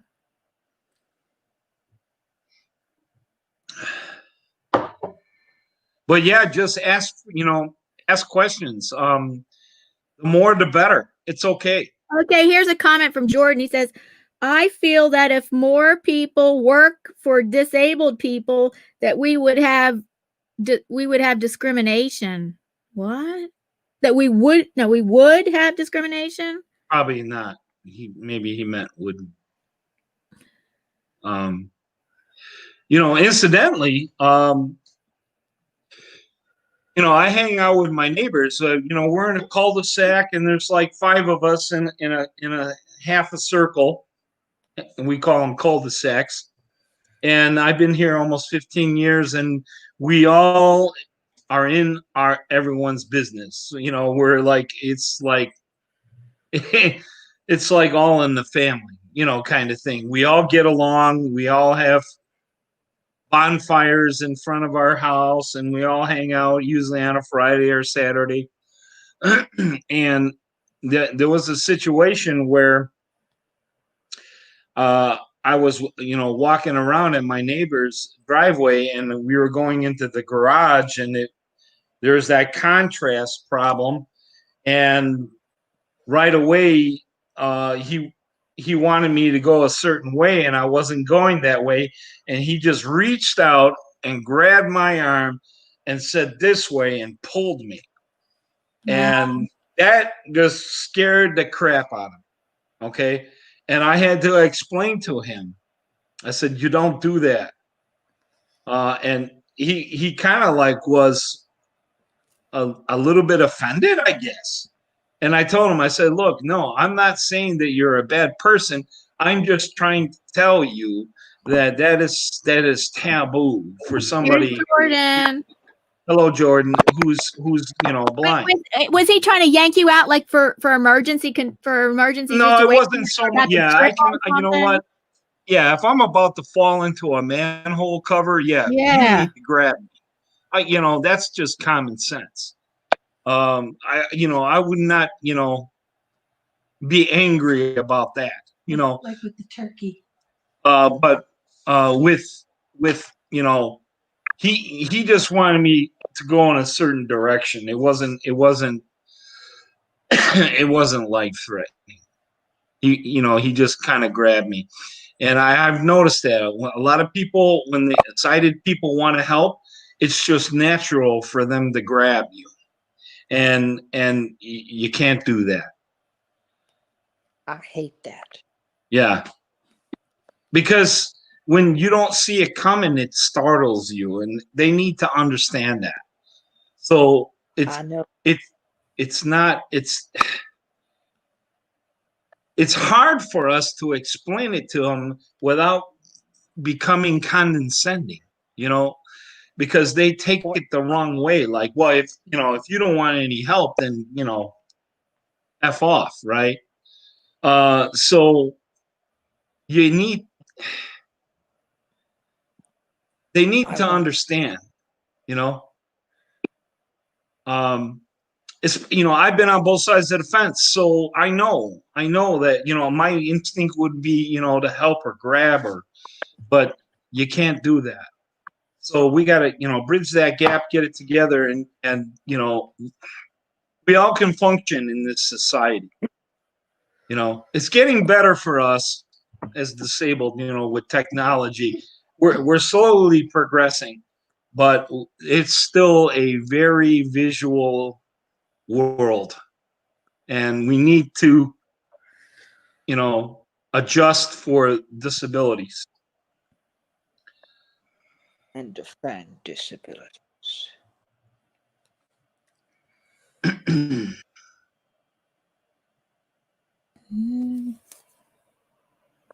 Because for me,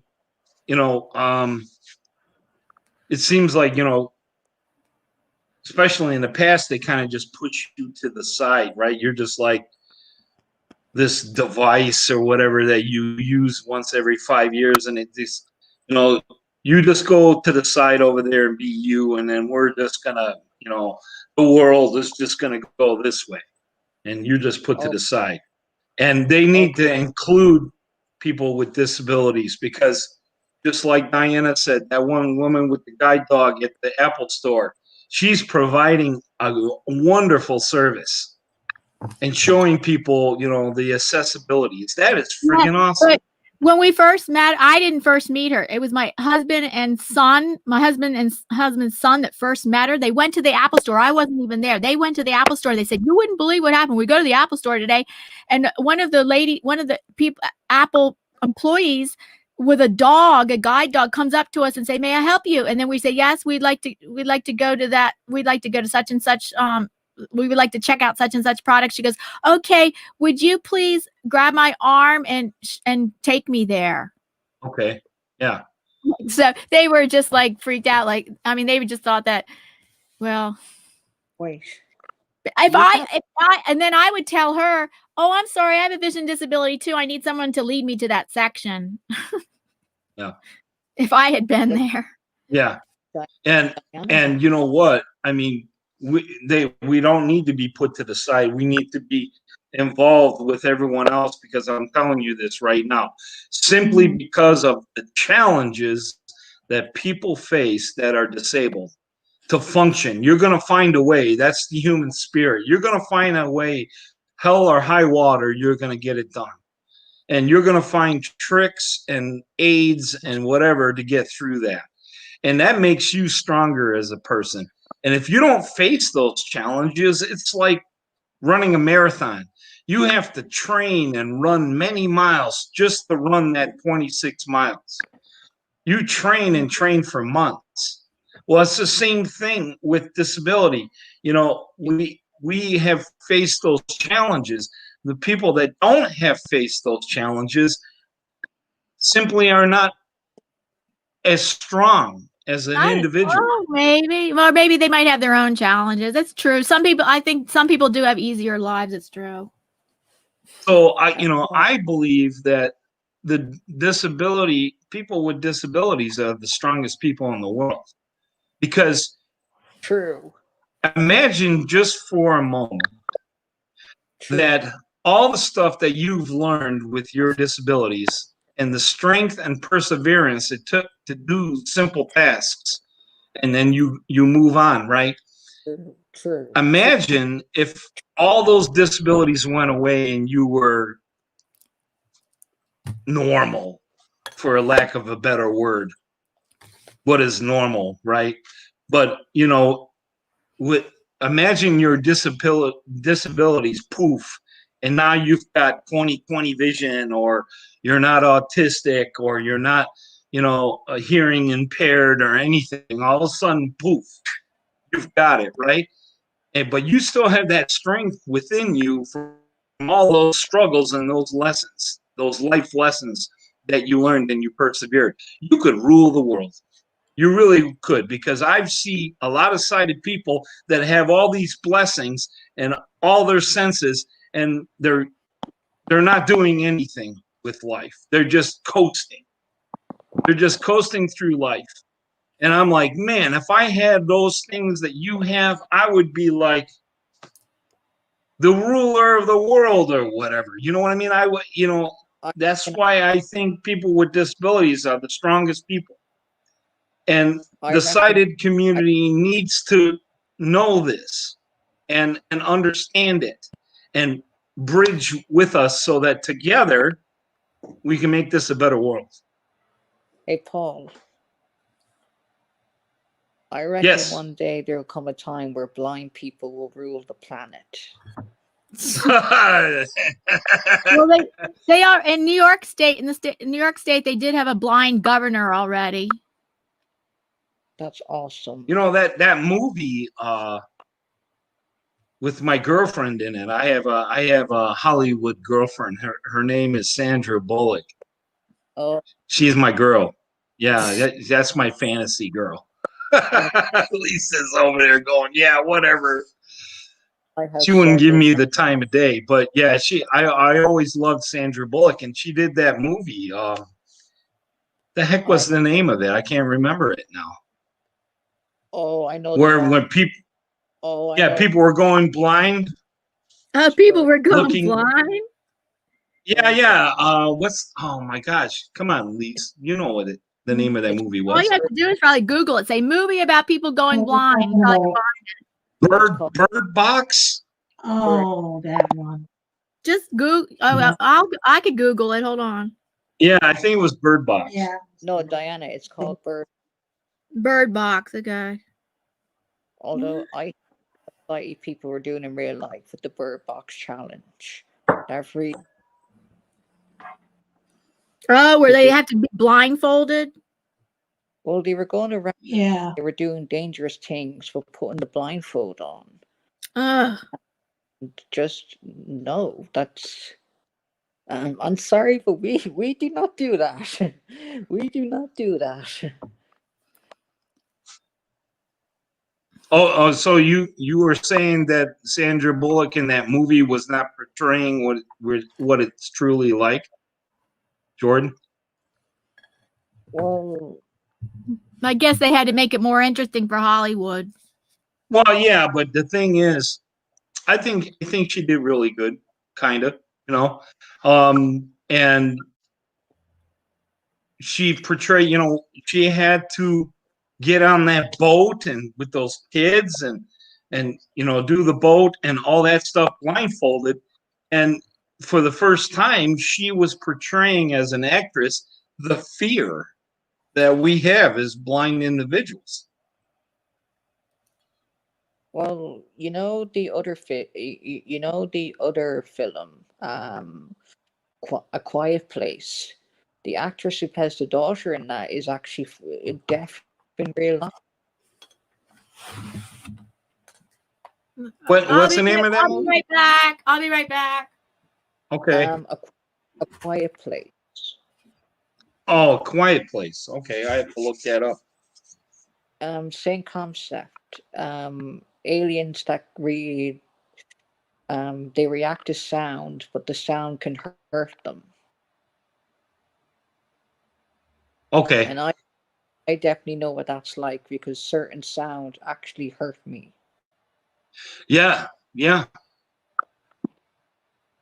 Yeah. I mean, I know for me, I need to learn a little bit more about autism. I don't know enough. And I did not know that sound you can actually feel pain with sound. Yeah, and it's why certain sounds I hate because it's literally like someone is putting a poker or a knife through my brain. Yeah. Oof. So what kind of sounds are you sensitive to, Jordan? Well, it's loud sounds, so like fire alarms, sirens, noises that have where it's like a piercing sound. Okay, piercing. Yeah. I don't And like them either. if something hits the ground, like if the ground is wooden and something hits the ground, I will instantly react to that. Okay. I drop my magnifier all the time on the floor and it makes that sound, that And I was crashing going sound. and I was going to say when you were talking about the blindness, how when people were put to one side, they weren't just put to one side because my school for the blind in the 50s and the 60s, and even before that, they used to be known as an asylum. Oh, an asylum. Really? Yeah, because the mindset was you were told that your child was going to be independent, but in actual reality, they were being put into a place that had high walls, they were sheltered, locked away, and more or less shunted from society. Yeah. Yeah, it's horrible, isn't it? That's just horrible. And it's why I don't agree if I see someone and they have disabilities and they're being isolated. It makes me mad because they shouldn't. It shouldn't be like that. And Yeah. one thing that I never want to see happen again, because I do this in with my autism, where I'm shaking my hands. Another term for it is called streaming, where I'm Okay. streaming with my hand, where I'm shaking my hands. And there used to be a time if you had autism and did that, their mindset was, oh, you need to have your hands tied behind your back. Whereas, Yeah, I no, believe it. let people Isn't do that it. crazy? Yeah. It's just barbaric. That's just barbaric. Yes. Yes. That's just, When I see because when I see injustice, it makes me very angry. you should be. In some ways, the past, there's good things about the past, the way the past is better than the present. And then there's other ways that no, right now, our perception and our consciousness about these things is better than it. Well, is it better? Yeah, it's better than that. It's better than that. I mean, Yeah, it's better, people but it don't do needs to get that. even. Yeah, it needs to get even more better. Okay. Oh, You but know, it's we need to progress. We need to progress as a human race. Well, Not be yes. divided. Not all this hate. well, You know, I definitely miss my childhood. you I had you amazing, I had an amazing childhood. oh, you did? So did I. I grew up in the 70s. Oh yeah, Paul This always talks about how he had a great family. Yeah, I mean, yeah. I had it made. I grew up in the early 2000s. Early do that. Yeah, you're still a young You're a buck. baby. You're a baby. I know. I mean, what year were you born? 1998. Okay. There you go. There you go. You know what, buddy? You know what, buddy? You hold on to that. You hold on to that youngness. Because I tell you what, it sucks getting old.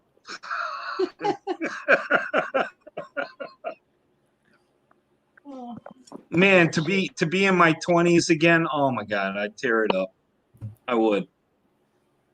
Hello, Rachel Loves Disney. Welcome back. You were at my live stream yesterday. Welcome back. Rachel Loves Disney. Rachel loves Disney. Yeah. Lisa likes Disney. Hey, Rachel Loves Disney. We're inviting people up on the panel if you'd like to join us. Yeah, come on up. We can talk about anything. It's not just about communication. But that's a fascinating story, Jordan. The stuff that you talked about with your autism. I need to learn more about that. I need to practice what I preach, right? You know, education is key. Education is key. You know, I'm trying to educate sighted people for the blind, but I'm not autistic. So all of a sudden I come across an individual who is autistic. I need to understand them better so that I can be empathetic and helpful. You will. In time, you will.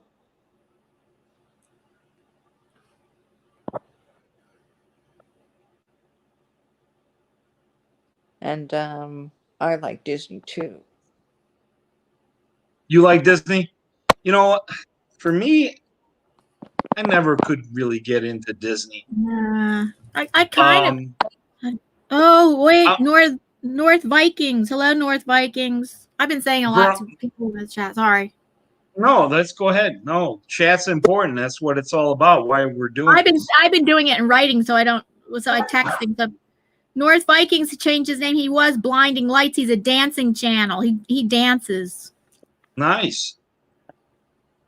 I'm a Hanna-Barbera fan. When I grew up, that was the cartoons I liked. I wasn't into Disney too much. A little bit of Warner Brothers, but mostly it was Hanna-Barbera. Speaking like of, Yogi the Bear and stuff like that. Oh, hey Paul. Speaking of Hanna-Barbera, yabba dabba doo. Yeah, yabba dabba doo. Absolutely. I love the Flintstones. And Did you know that the Jetsons? I love the Jetsons and the Flintstones. Well, they're opposites of the future and the cave age, the stone age. Yeah, it was awesome. Did you know that the Flintstones was created from the Honeymooners? Doom doom doom doom doom doom doom. Doofy doofy doo. Where are? Yeah, I guess I didn't know that. Yeah, you remember the TV show, The Honeymooners? You know, back when we had just black and white TVs. Yes, I'm familiar with it, but I didn't really like it. But I know about it. I know that. Right. So it's the same setup. Oh, with Jackie Ralph Gleason. Cramden, yeah, Jackie Gleason to the played moon, Ralph Alex. Cramden. To the moon. Yeah, to the moon. You know, Ralph Cramden was Fred Flintstone. You know. Although, since you say you're from the 70s, there's one cartoon show from my childhood that's from the 80s, and I love it to this day. I even rewatched it. Which one's that? He-Man and the Masters of the Universe. I'm familiar with 80s cartoons. I grew up on the 70s cartoons. Yeah, well, I kind of grew up on. Well, I didn't grow up, but I saw those cartoons in the late 80s, early 90s with my kids. Oh, with your kids, so you know. Yeah, that's how you would know them. So one day I'm sitting in front of the TV after a long day at work, and I'm watching my son watching TV. I think he was, I don't know, 3, 4, and all of a sudden the music's coming out. You know, Teenage Mutant Ninja Turtles, and the Turtles, they went huge, right? They were huge, and they were just coming out, and I watched that, and I go, Teenage Mutant Ninja Turtles. Now I've seen everything. Because I was like, wow, that's pretty interesting. And they just exploded. I love the 2003.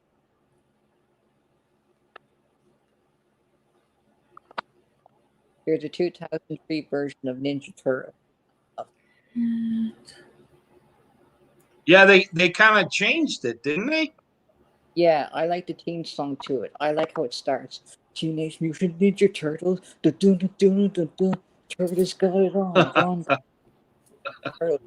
Reaction. Now I'll bring you way back.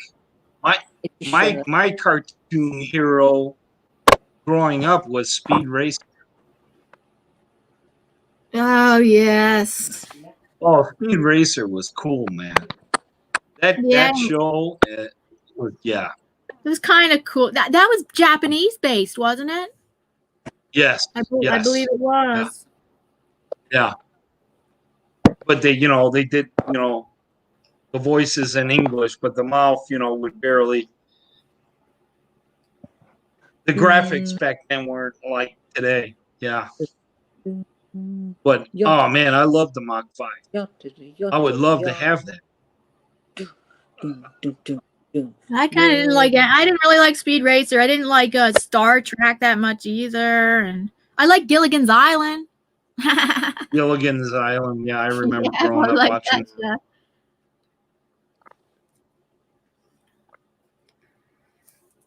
Does anyone remember Dora the Explorer? Oh, that's That like was fun. I don't know. I don't know that, but I know it because of kids that I taught would watch it. What did you say, Lisa? That was way past our time. Oh, Yeah, Lisa said that was way past. That's like late 90s. Late 90s, maybe. Several generations past us. That could be mid 2000s. That could be like 2010s, the 2000s. Yeah. I think that's Yeah. 2010s. My time. Yeah. Oh, how I miss my time. No, not 2010s. Before that, the 2000s. Yeah, 2000s. 2000s. Yeah.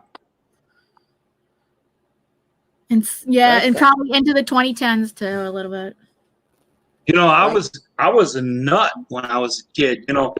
I was blind in the one eye, and being a child, you just don't know really. Your limitations. So I'm thinking I'm just like a normal eye-seeing kid, and the Speed Racer, one of the things is that they showed the tire of the car, the Mach 5, spinning around in a circle. And then the song came in, here goes Speed Racer, he's a demon on wheels, that kind of thing. And that made you want to do it. and I would remember seeing that tire spinning. So when I would go outside and play, I would ride my bike, and instead of, being sensible and looking where the heck you're going, I'm looking at my front tire on my bike, and I'm like going real fast and thinking of the Speed Racer song, and I crash into things. I was stupid. Jordan just dropped off. Maybe he'll be back. I was just your typical red. I had real bright red hair back then. I was like Opie from Andy Griffith show. I was like that, short hair. My dad would cut or like my somebody hair, from the every couple Rascals. weeks. Huh? How about that show, The Rascals, with all those Oh, little the boys, Rascals. with all those little boys. Yeah, it was like that. That was, that was like me growing up.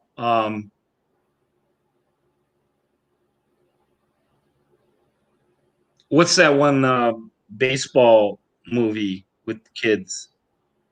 Sandlot? Sandlot. Yeah. It was a lot like that.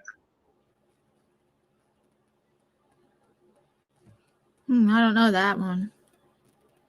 Sandlot? Oh, yeah. I never heard of that. Oh, you should watch it. It's good. It's a movie about kids that play baseball. They live in the neighborhood. Every movie makes me cry because either a movie has a sad ending or even, and the happy endings make me cry too. Oh my goodness. Touching. They're so touching. So I stopped watching movies because they always make me cry. So when your husband takes you out to the movies, we you need don't a go out box to of the tissues? movies. We don't go out to the movies. A long time ago we did because we used to take his son out and stuff.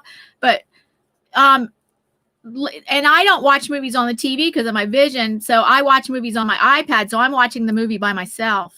But he'll see me. I'll say, I'm crying again. I go, this was he goes, well, it's happy tears, right? And I'm like, yeah, I guess that's right. It's a happy ending.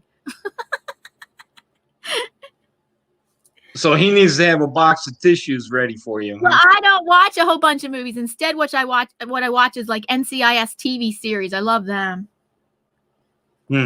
Or the law series, like criminal law series, or just like legal series that I'll watch. If I watch TV series, they don't make me cry.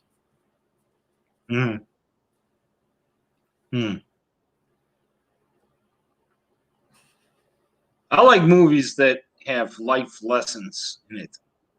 Yeah. And you have to figure out those lessons. You know, those ambiguous movies, they have all these little innuendos there. And if you need to follow along the plot. And at the end, there's a lesson, you know. Well, I like documentaries. I don't know if I like those kind of movies you're talking about, but I guess I like I do like some artsy movies where they're not typical Hollywood movies. We have these really good theaters in the city that only show artsy movies, and they'll show the film festival movies, and those are some very interesting movies. As opposed to just your usual Hollywood movies, which I like them too, but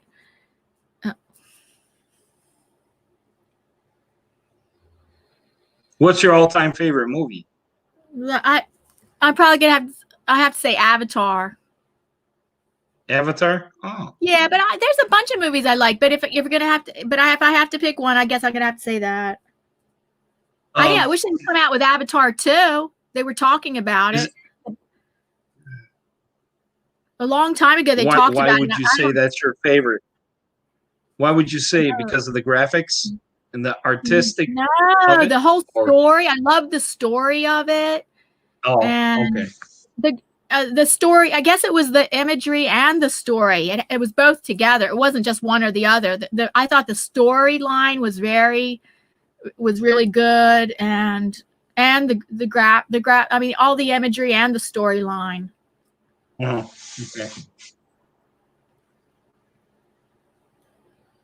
I don't know if I have a favorite, but there's. I know, me either. Like I don't even want to answer that question. That's really just to answer your question. But I have many movies that I've liked. So it's hard for me to say, oh, that is just the best movie. I wouldn't say that. If you were I would rather not even answer that question. What's my favorite movie, really? But if I had to answer, I guess I'll say that. But there's a bunch of movies that are pretty just, almost just, Mm-hmm. There's a lot of movies that are pretty good. I mean, the first few years after that movie, I really loved Avatar. I thought, oh wow, yeah, Avatar. Now, as the years have gone by, I'm like, there's other movies that are pretty good too. Yeah, but what? I'm asking Lisa about the chat. Gaswina said she hopes Avatar will come out with Avatar 2. Oh yeah, Gaswina agrees with you. She hopes that Avatar 2 comes out. Yeah, it seems like it should have come out by now. Like the producer or director was they were talking about how it was going to. I don't know if it ever will.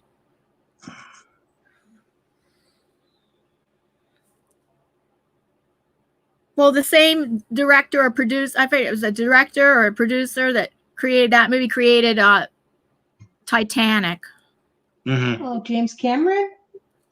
I don't know if it was him, but anyway, Avatar, I don't know if it's still the biggest.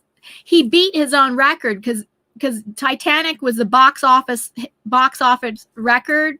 I mean, and then Avatar, he beat his own record with Avatar, and I don't know if there's any movie that's beat it since then.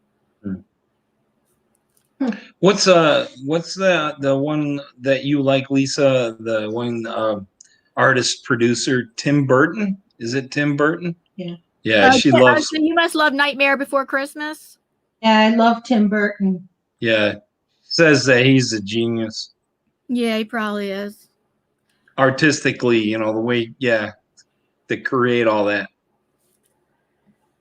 Oh yeah, well, I learned a lot of facts about Nightmare Before Christmas because I was in an art collaboration with that, which was kind of stupid because I actually didn't watch the movie, but I did the art collaboration. But I watched these people that did this channel that did review, and they did a really thorough historical background story, and it took them 300 artists 3 years to create the movie because it's stop motion photography. Mhm. Yeah, 100 artists working for 3 years. Yes. Wow. Yeah, people don't realize what goes into a movie. It's Well, but that movie in particular, because it's stop motion photography, so they have to move it and take a picture, move it, take a picture, like crazy, like the kind of the amount of effort the amount of work that has to go into that kind of movie. Yeah. That's old school stuff. And then now that we have, you know, computer graphics, it makes it a little bit easier. However, I think it takes away a little bit from the actual art of it. It's not the same.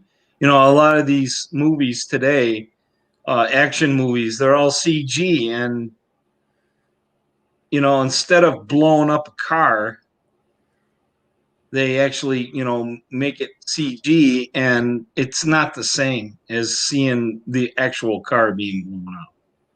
You know, stuff like that. But they make it pretty seamless. Don't you think it's believable? Yeah, it's kind of believable, yes, but I don't know.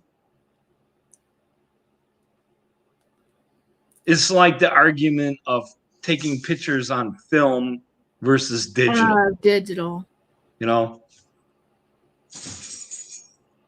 there's those people that just, there's something about film, you know. Not that many. Most of them, even the diehard ones that love film, have converted over to digital. Yeah, well, it's because of the way the you know, or this is a digital world now, you know. Yeah. So like you take a picture from film, and you want to share it, you know, or display it, and now you got to do it through the internet, so you got to scan it and it becomes digital, so you might as well just I learned old school back in early 90s, very early, 1990 to 1992.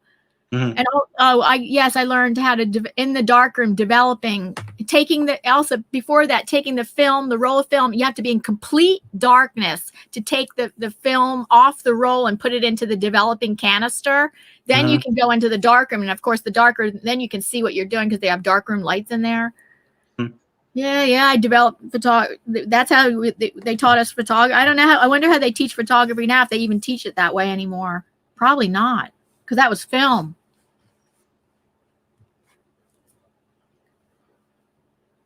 Yeah.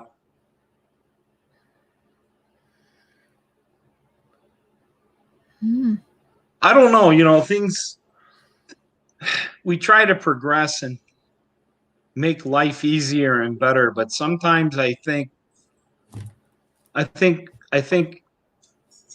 we're overwhelmed, and I think we need to go back to the way things were. Well, my simpler. Well, I believe that this place is never going to be a paradise. It's not meant to be. No. That's we true. don't have to go there if you don't want. Yeah. Yeah. It's meant to be a classroom, learning. Yeah. Life lessons. Everybody's life is a journey. I believe things happen for a reason. And we're put in certain predicaments and certain times of our lives. Yep.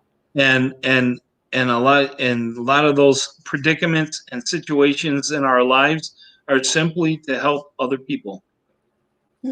I think the purpose of us being on this planet is to help each other. Well, related to that is, I believe the purpose of this planet is learning to love. And you think that's so simple. You think that's so simple. It is not. It's simple, but it's not easy. No, it's not. How many times does your ego get in the way, or the passions of the mind, which is a philosophy I follow, which is the 5 passions of the mind, and the ego get in the way of you really learning to love yourself, love others, love what you're doing. Loving yourself is very important. You have to love yourself before you can love others. Yeah, that's right. It's just like this communication that we were talking about earlier. We need to love ourselves, and we need to accept our disability and drop that ego and that attitude and accept help from somebody and to communicate with them and think about what it's like to be in their shoes, and then maybe offer some information so that they can help you better in education and bring that gap together. So yeah, it's the same kind of principle. Related to that, yes. Right. We can't just say, oh, sighted people, they don't care and they put us to the side and all that. Well, it starts with you. You have to, make that decision, and you need to drop your attitude and move forward and accept the help, Yeah. When somebody gives you a compliment and they're sincere, we should accept that and make them feel joy by giving us a compliment instead. Some people, they are like, oh, you made a sandwich, right? So good for you. Well, if it's condescending, I can understand, but sometimes it's a true compliment, and we need to, accept that. And I think we talked about that in one of our streams. Oh yes, because one of our streams, the topic was about helping or accepting help or something, asking for help. Absolutely.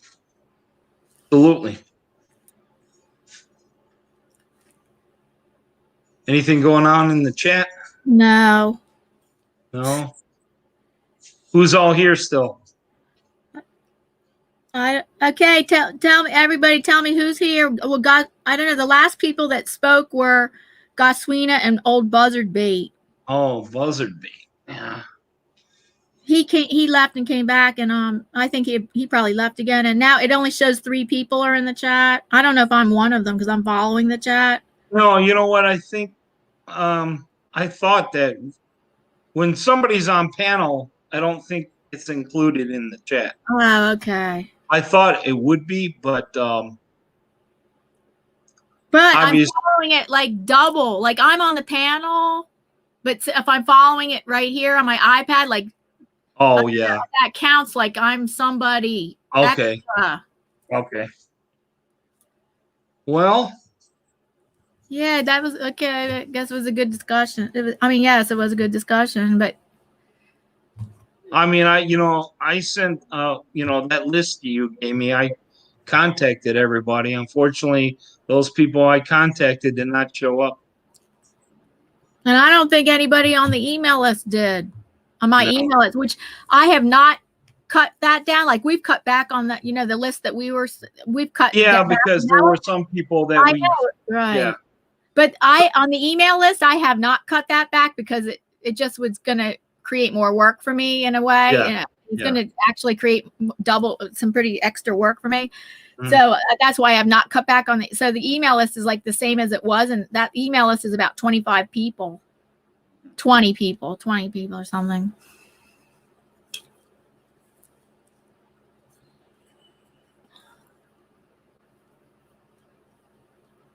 Yeah. I don't know if Dal is still there. Oh no, I don't know. Dal, are you still here? She was having internet problems. But she was really actively participating in the chat though. It was hard for me to actually keep up with all her comments. I was kind of hoping that my granddaughter might catch me.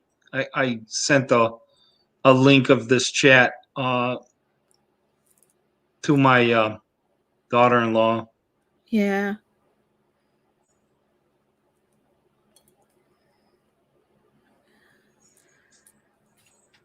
Okay. Do you have shopping, decorating, or baking to do this week? Who, me? Yeah, for the holiday. Holiday shopping, baking, or shopping, baking, or decorating? No, I'm not doing any decorating.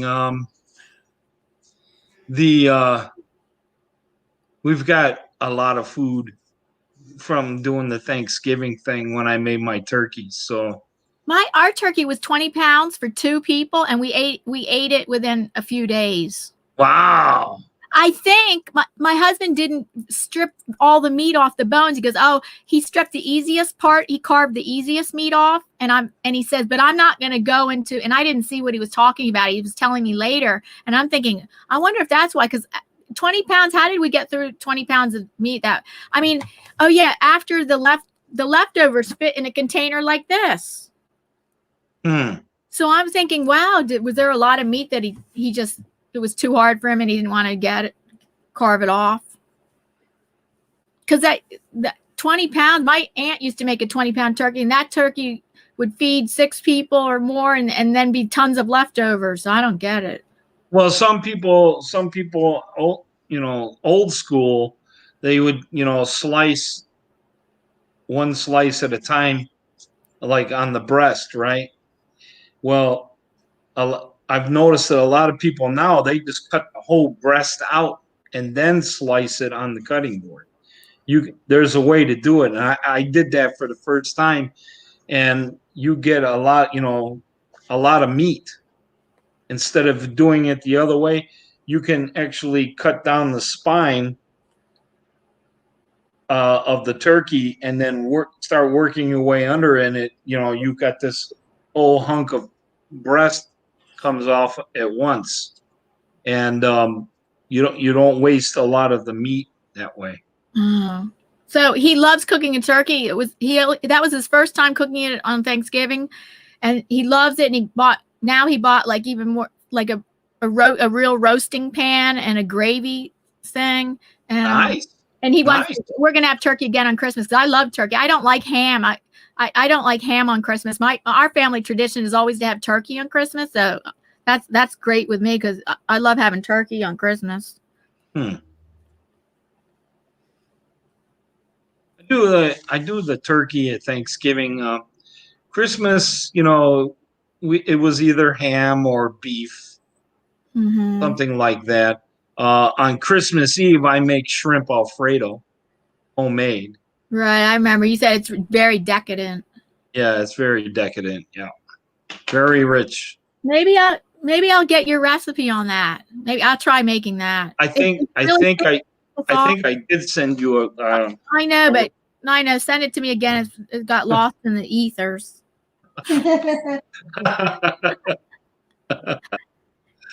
Yeah.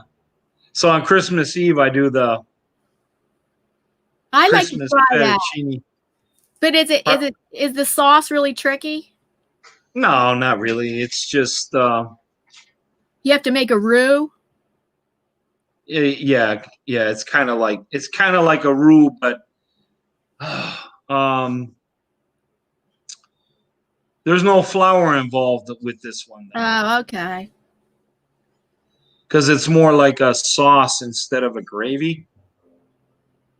Oh yeah, I think I'd like to try that. Making it.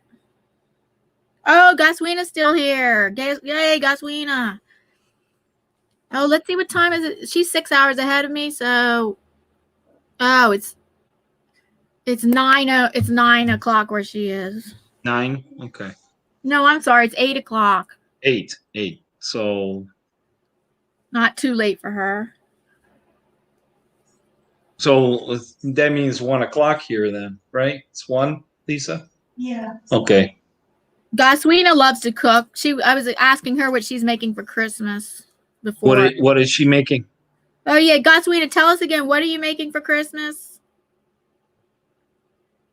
I think she said she might be making a turkey at Christmas. Mm-hmm.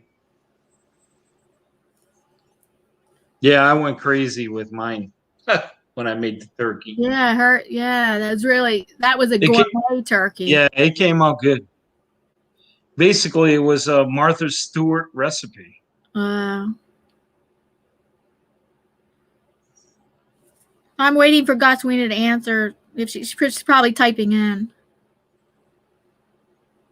Did the whole wet brine thing and everything. It makes a difference, tell you that. Mm. A lot of people are doing the dry brine now. But I like that's like the difference between wet rub and dry rub for ribs. Yeah.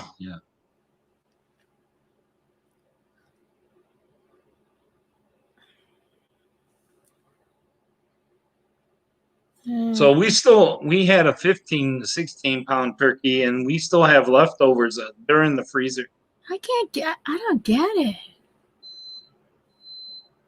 And Lisa and I ate a lot of turkey. Basically, all the dark meat's gone, and one of the breasts on one side. The other one is in the freezer. I'll just thaw it out one time, and it'll be just as good.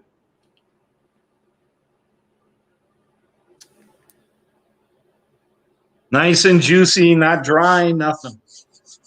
Ours wasn't dry either. I felt ours was moist. Yours was probably juicier, but ours was moist. It was not dry. Yeah. The butter made a difference. Yeah, butter. This particular recipe I did called for white wine. Oh! My husband followed the recipe from American Test Kitchen. I watched that one. Yeah. With butter under the skin and butter and salt, and they put even sugar under this, but he says he didn't want to put sugar under the skin. Yeah.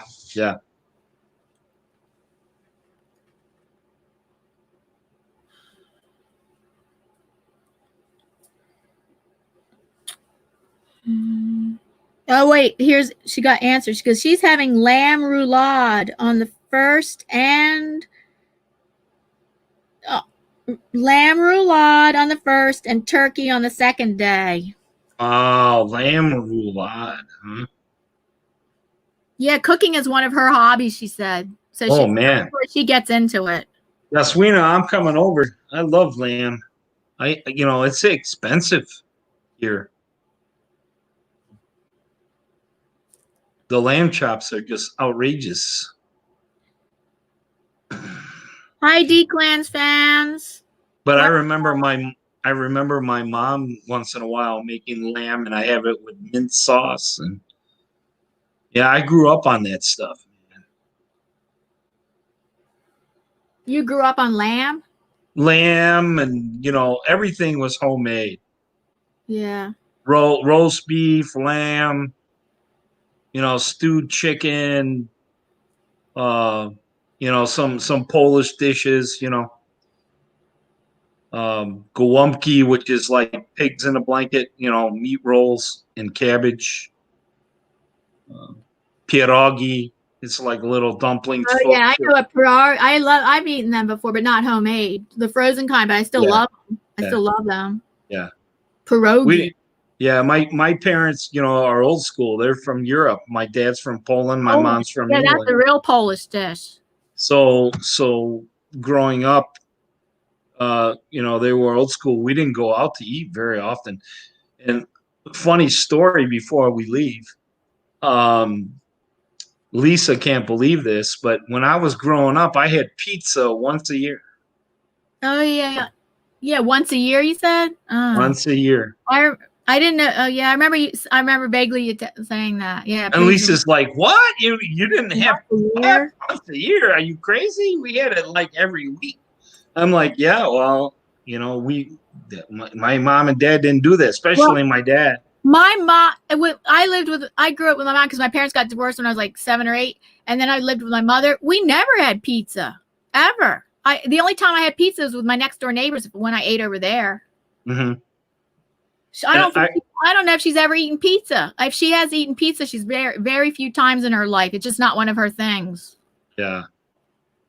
I remember when I was a kid and my dad's like, I'm going to get some pizza. You coming with? And I'm like, man, that was like Christmas for me, right? And it usually was in July. In the summer? Yeah, it was usually in July that Dad would do this. I don't know why he picked July, but so I remember getting into the car with him, and then we go to the pizza place. And back then, they didn't put them in cardboard boxes. They had them on a cardboard disc, but they put them in a paper bag. And then they folded the end of the paper bag and stapled it. So all that steam and goodness and the smell of the pizza, I got, my job was to hold the pizza, which was the greatest thing in the world as a kid. So when I was in the car, my dad would go, okay, just hold it steady and don't let it tip. And, we'll take it home and we'll eat. And I'm watching this pizza in my lap with the steam coming through the paper and the smell. And it was like the heavens opened up and it was like, ooh! I mean, that was a big deal because we only had it once a year. It's crazy. Oh, and then Goswina said, then for lunch, for the holiday lunch, she bakes charbroiled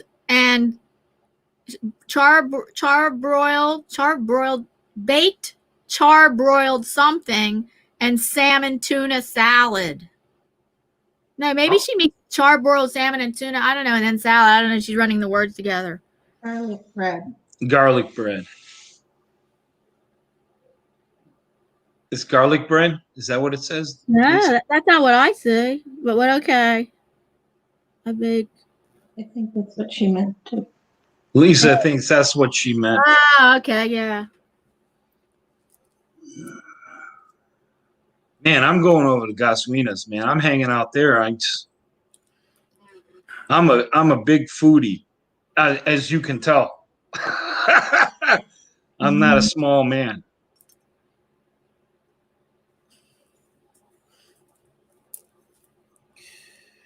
Food is the spice of life, man.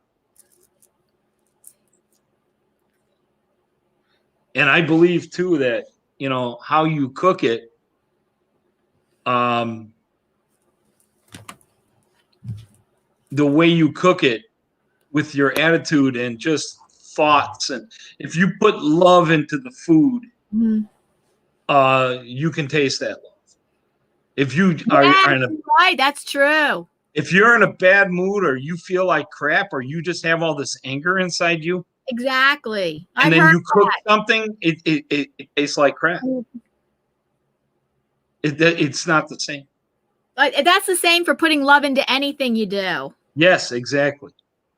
Do things with loving kind. If you do things with love, that's a spiritual practice right there, doing things with love. Yeah. It's not easy.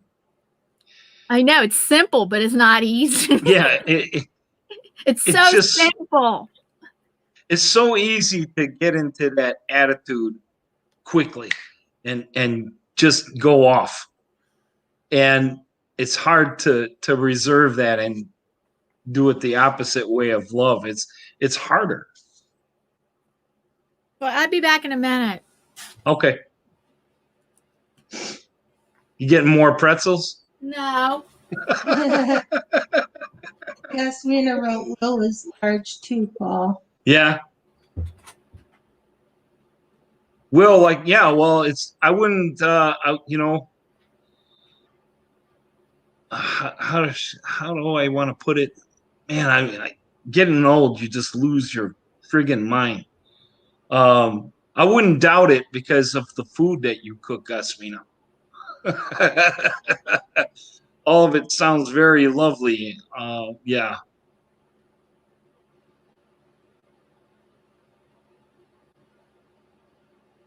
She said love goes through the stomach. Love goes through the stomach. Yeah. What is it? To a man's heart, through his stomach. That's very true. But I do. My dad was a baker and a chef.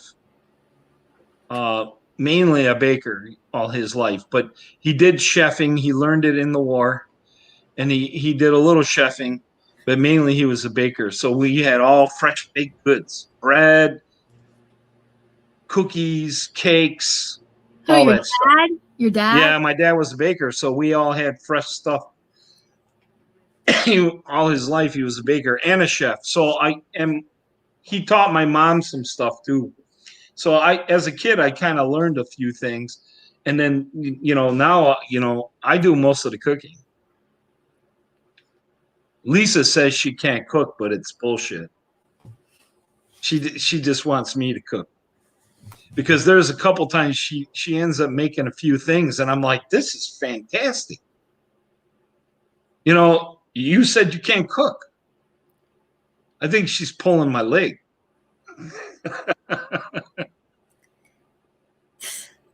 That's how she gets off the hook of the work. She doesn't have to do the work of the cooking. Oh yeah, she's got it made. Yes, gets over. Oh yeah, she does, and I enjoy it. Right. So like Gaswina was saying, to a man's heart is through his stomach. Well, it can work the other way. I enjoy it because I put love into the food, and I love seeing Lisa's response. It empowers me for some reason. Makes me feel good. She's laughing. Oh my God. She's like, Paul, your ego is the size of Texas. All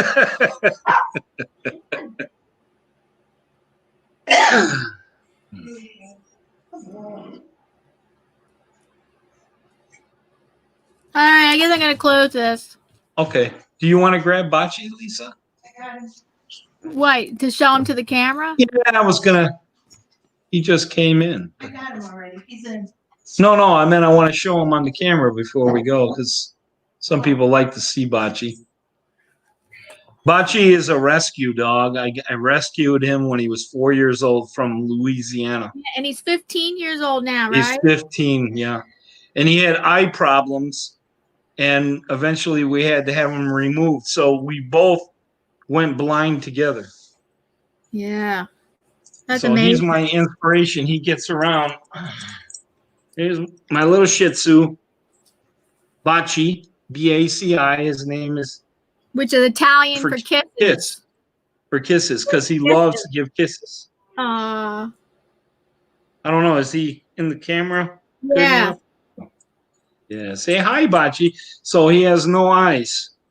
I don't know. See, he's got the fur, so you think his eyes. Yeah, but no, he has no eyes. They had to be removed. Oh, that's so sad. But you know what? He's a different dog. He's more happy and stuff. Before, I think he had a lot of eye pain. A lot of pain. Yeah. And now that the eyes have been removed, man, I don't know. It's been a while. 5-6 years, maybe? I don't know. But yeah, he ended up having glaucoma like me. So tell me that this dog wasn't meant to be in my life. Yeah. Because I was sighted when I got this dog, and he had eye problems, and they turned out to be similar to my eye problems. And then he went blind, and we had to have his eyes removed. And then very shortly after, I went blind. So he's my buddy, and he's my inspiration. He gets around. He'll go all the way out to the backyard. My yard, I'm on a half acre. My backyard, I have a shed. It's about a good 250 feet from the deck, and he'll go way out there. Except and you don't find want to his do way, that. No. and he'll find his way back. Oh. And we installed a ramp for him. Yeah, I saw all that in your videos. Yeah. Oh yeah, that was on the Bleedo. Yeah, Bleedos. You Yeah, showed all that, and then you said when it snows, you cannot allow him to go out there, and you have to fence it off. Yeah, my neighbor is a fencer, so he's gonna put a temporary area around where the ramp is, so I don't have to go way out there and get him if he 9 times out of 10, I have to go get him. But mostly he's fine. But when it gets cold out there, he can't stay long, Yeah. So I don't want to tread through 6-8 inches of snow way out there.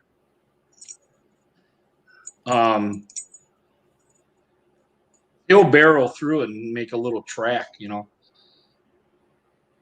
But no, I'll have it all fenced up, and I'll maintain it. I'll shovel the grass area there, keep it clean for him.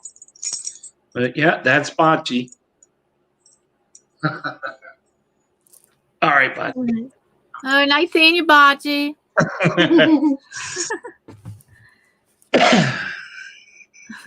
Yeah, he'll be 15 in February. So Wow. he's still trucking along. Yeah, little dogs can live longer than bigger dogs. Yeah. Big dogs tend to have shorter lives.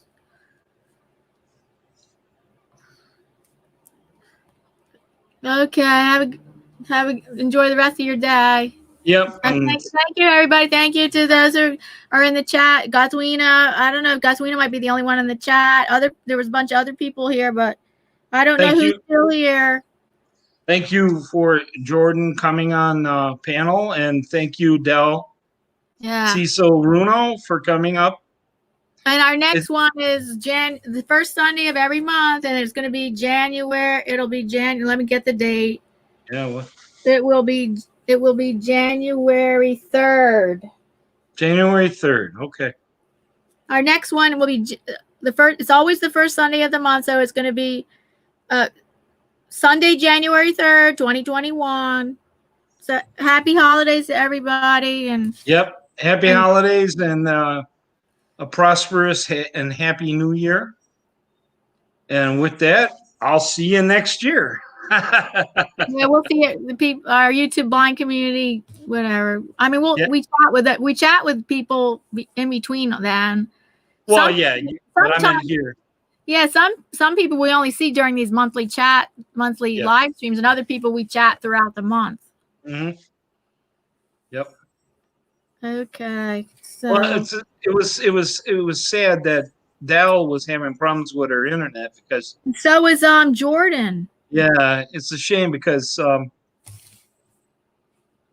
you and I are interesting, but we're not that interesting. So when Dal and Jordan were there, especially Dal, she's a good conversationalist. I know. I love her voice too. Yeah, she's got a good attitude, and she's got a lot to say. And so hopefully she'll be back next month, and the internet won't be acting up. Yeah, because that doesn't. Her internet does not always act up.